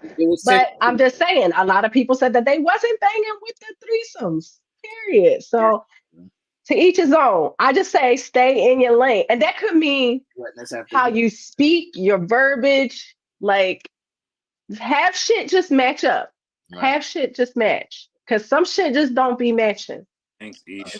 Yeah, have it match. Lady B is wilding. I'm laying in the wetness after a great session. What are you talking about? We laying right there, and in an hour or two, we're gonna do it again, right in that same wet spot. Well, I think Lady B says she definitely changing the sheet if she squirts. I think I did see that earlier. I want to say, Ish, listen.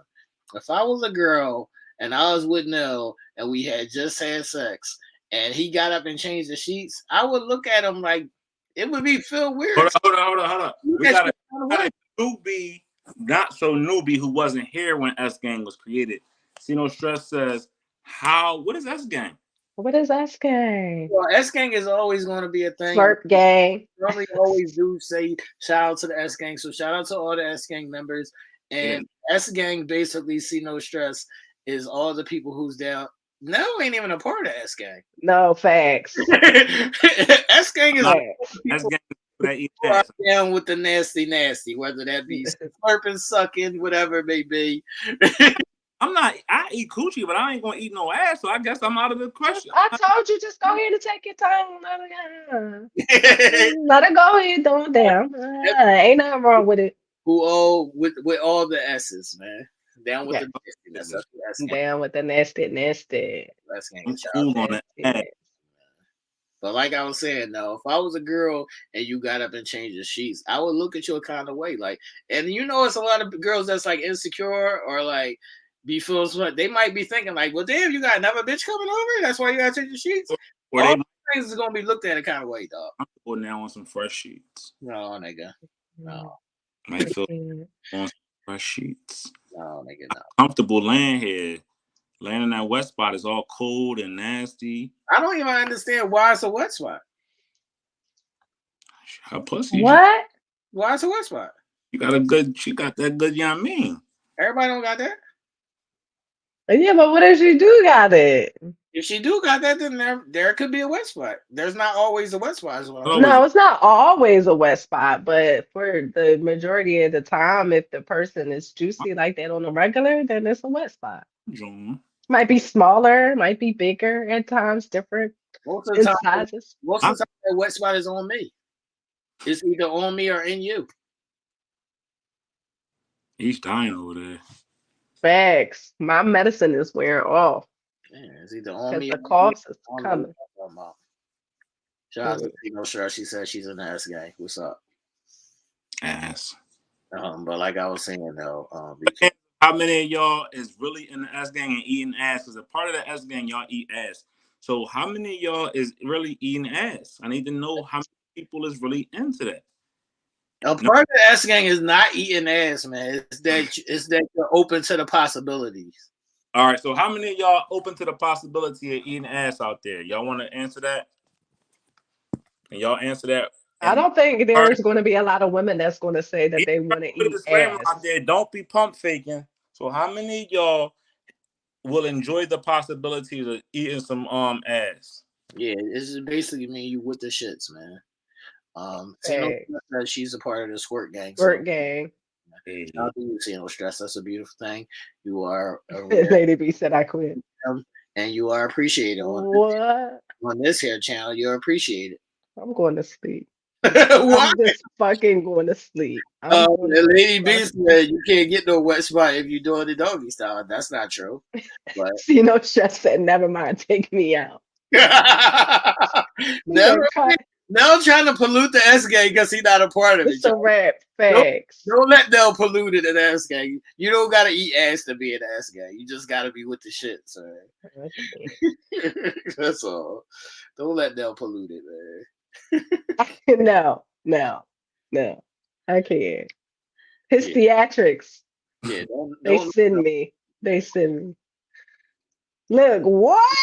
don't It's time to go. I'm going to sleep. yeah, don't let Nell pollute it, man. The S gang. Damn, now has polluted it The all. S gang was originally like if y'all girls y'all down with sucking, like sucking. What was it? It was like sucking, spitting, all kinds of shit like that. Yeah, while slurping, sucking, Yeah. spitting. spinning What you Yep. say?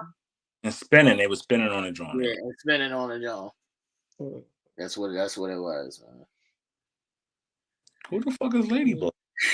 That's not Rhonda's nickname for me. Cut it out. Oh God, you ladybug? Oh, look at you, Ladybug. I'm naming you. Naming. I'm Ladybug You now. Well, ladybug? I You're think I know Ladybug what you now. talk. She might just generally say ladybug. It might Nah, not necessarily be for me. But clarify. she's saying congratulations, That's the ladybug. most special. I'm assuming she's saying talking about me. No one knew who that was, but you. You already knew that was your name. Right. Ladybug. That's a little special. That's a little special. Oh my God. Rhonda actually has some gifts coming for us guys. Shout out to Right. Ladybug. You. We appreciate gifts. Shout I out don't to the congregation. We appreciate gifts. Shout out to all the people who donated tonight. Yes. Yeah, see no stress. Welcome back in. Don't let Nell pollute you. Yeah. Come over here with us. It's fun and safe. It's fun and safe. Yeah, it's fun and safe over here. Don't let Nell pollute. Oh, sorry. You sick as shit, huh?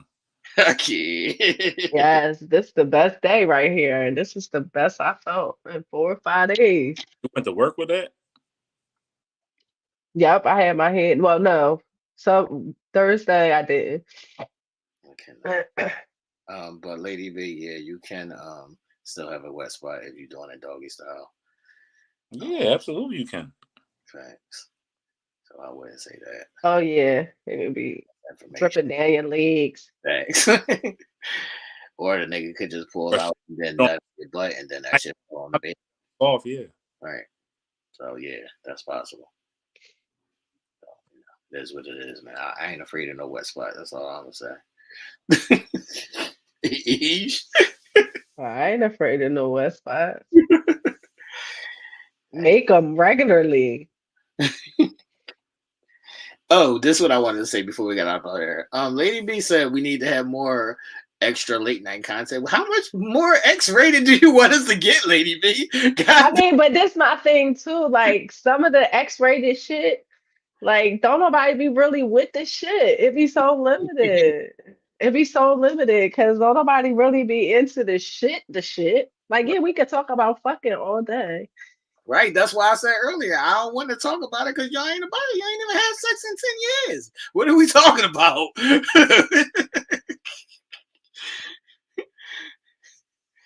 I cannot, man. We could do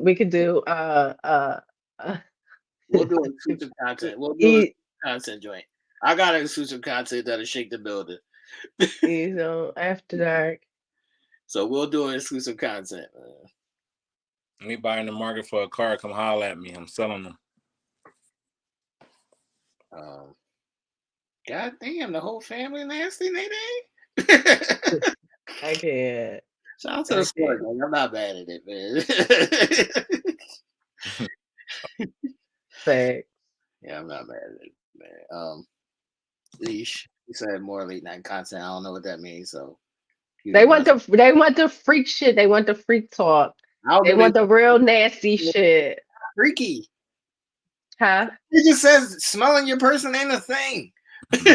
I know. That's what I'm saying. Like we could get into some shit. When I was doing some real crazy shit, motherfuckers was like, "What the fuck is you talking about?" Right. Mm.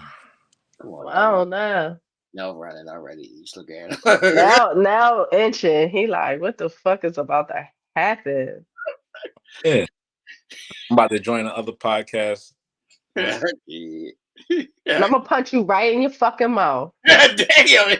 Yes, No, gangster Southwest shit. Gangster no, Southwest shit. I'm gonna punch the you right in your fucking real mouth. East just stood up, yo. Damn, he's getting shit. Hey, she going to run my shit, huh? I'm gonna run it. Run it. You rock 'em, I sock 'em. Lady B, we'll do some of them joints. So we'll do a exclusive content joint for y'all. Y'all is nasty and it's okay. Okay. It's okay, just own it. Ain't that Cool. No, it's like it's That you teach them lessons, Ish. So uh, they trying to learn something come about that 5 years. In 5 more years they could try it out. who said are you teaching lessons? Diane, she said that they lessons learned. Like No, she said, oh, but they listen. oh. So in 5 more years when they have sex again, they could try it. You can try. Yeah. Mm. There's some things to learn. Right. Even when you think you know. Right. good? Thanks. All Even right. when you think you know. Out here. It's episode 177. Y'all have a good one. And deuces. Y'all shout out, man.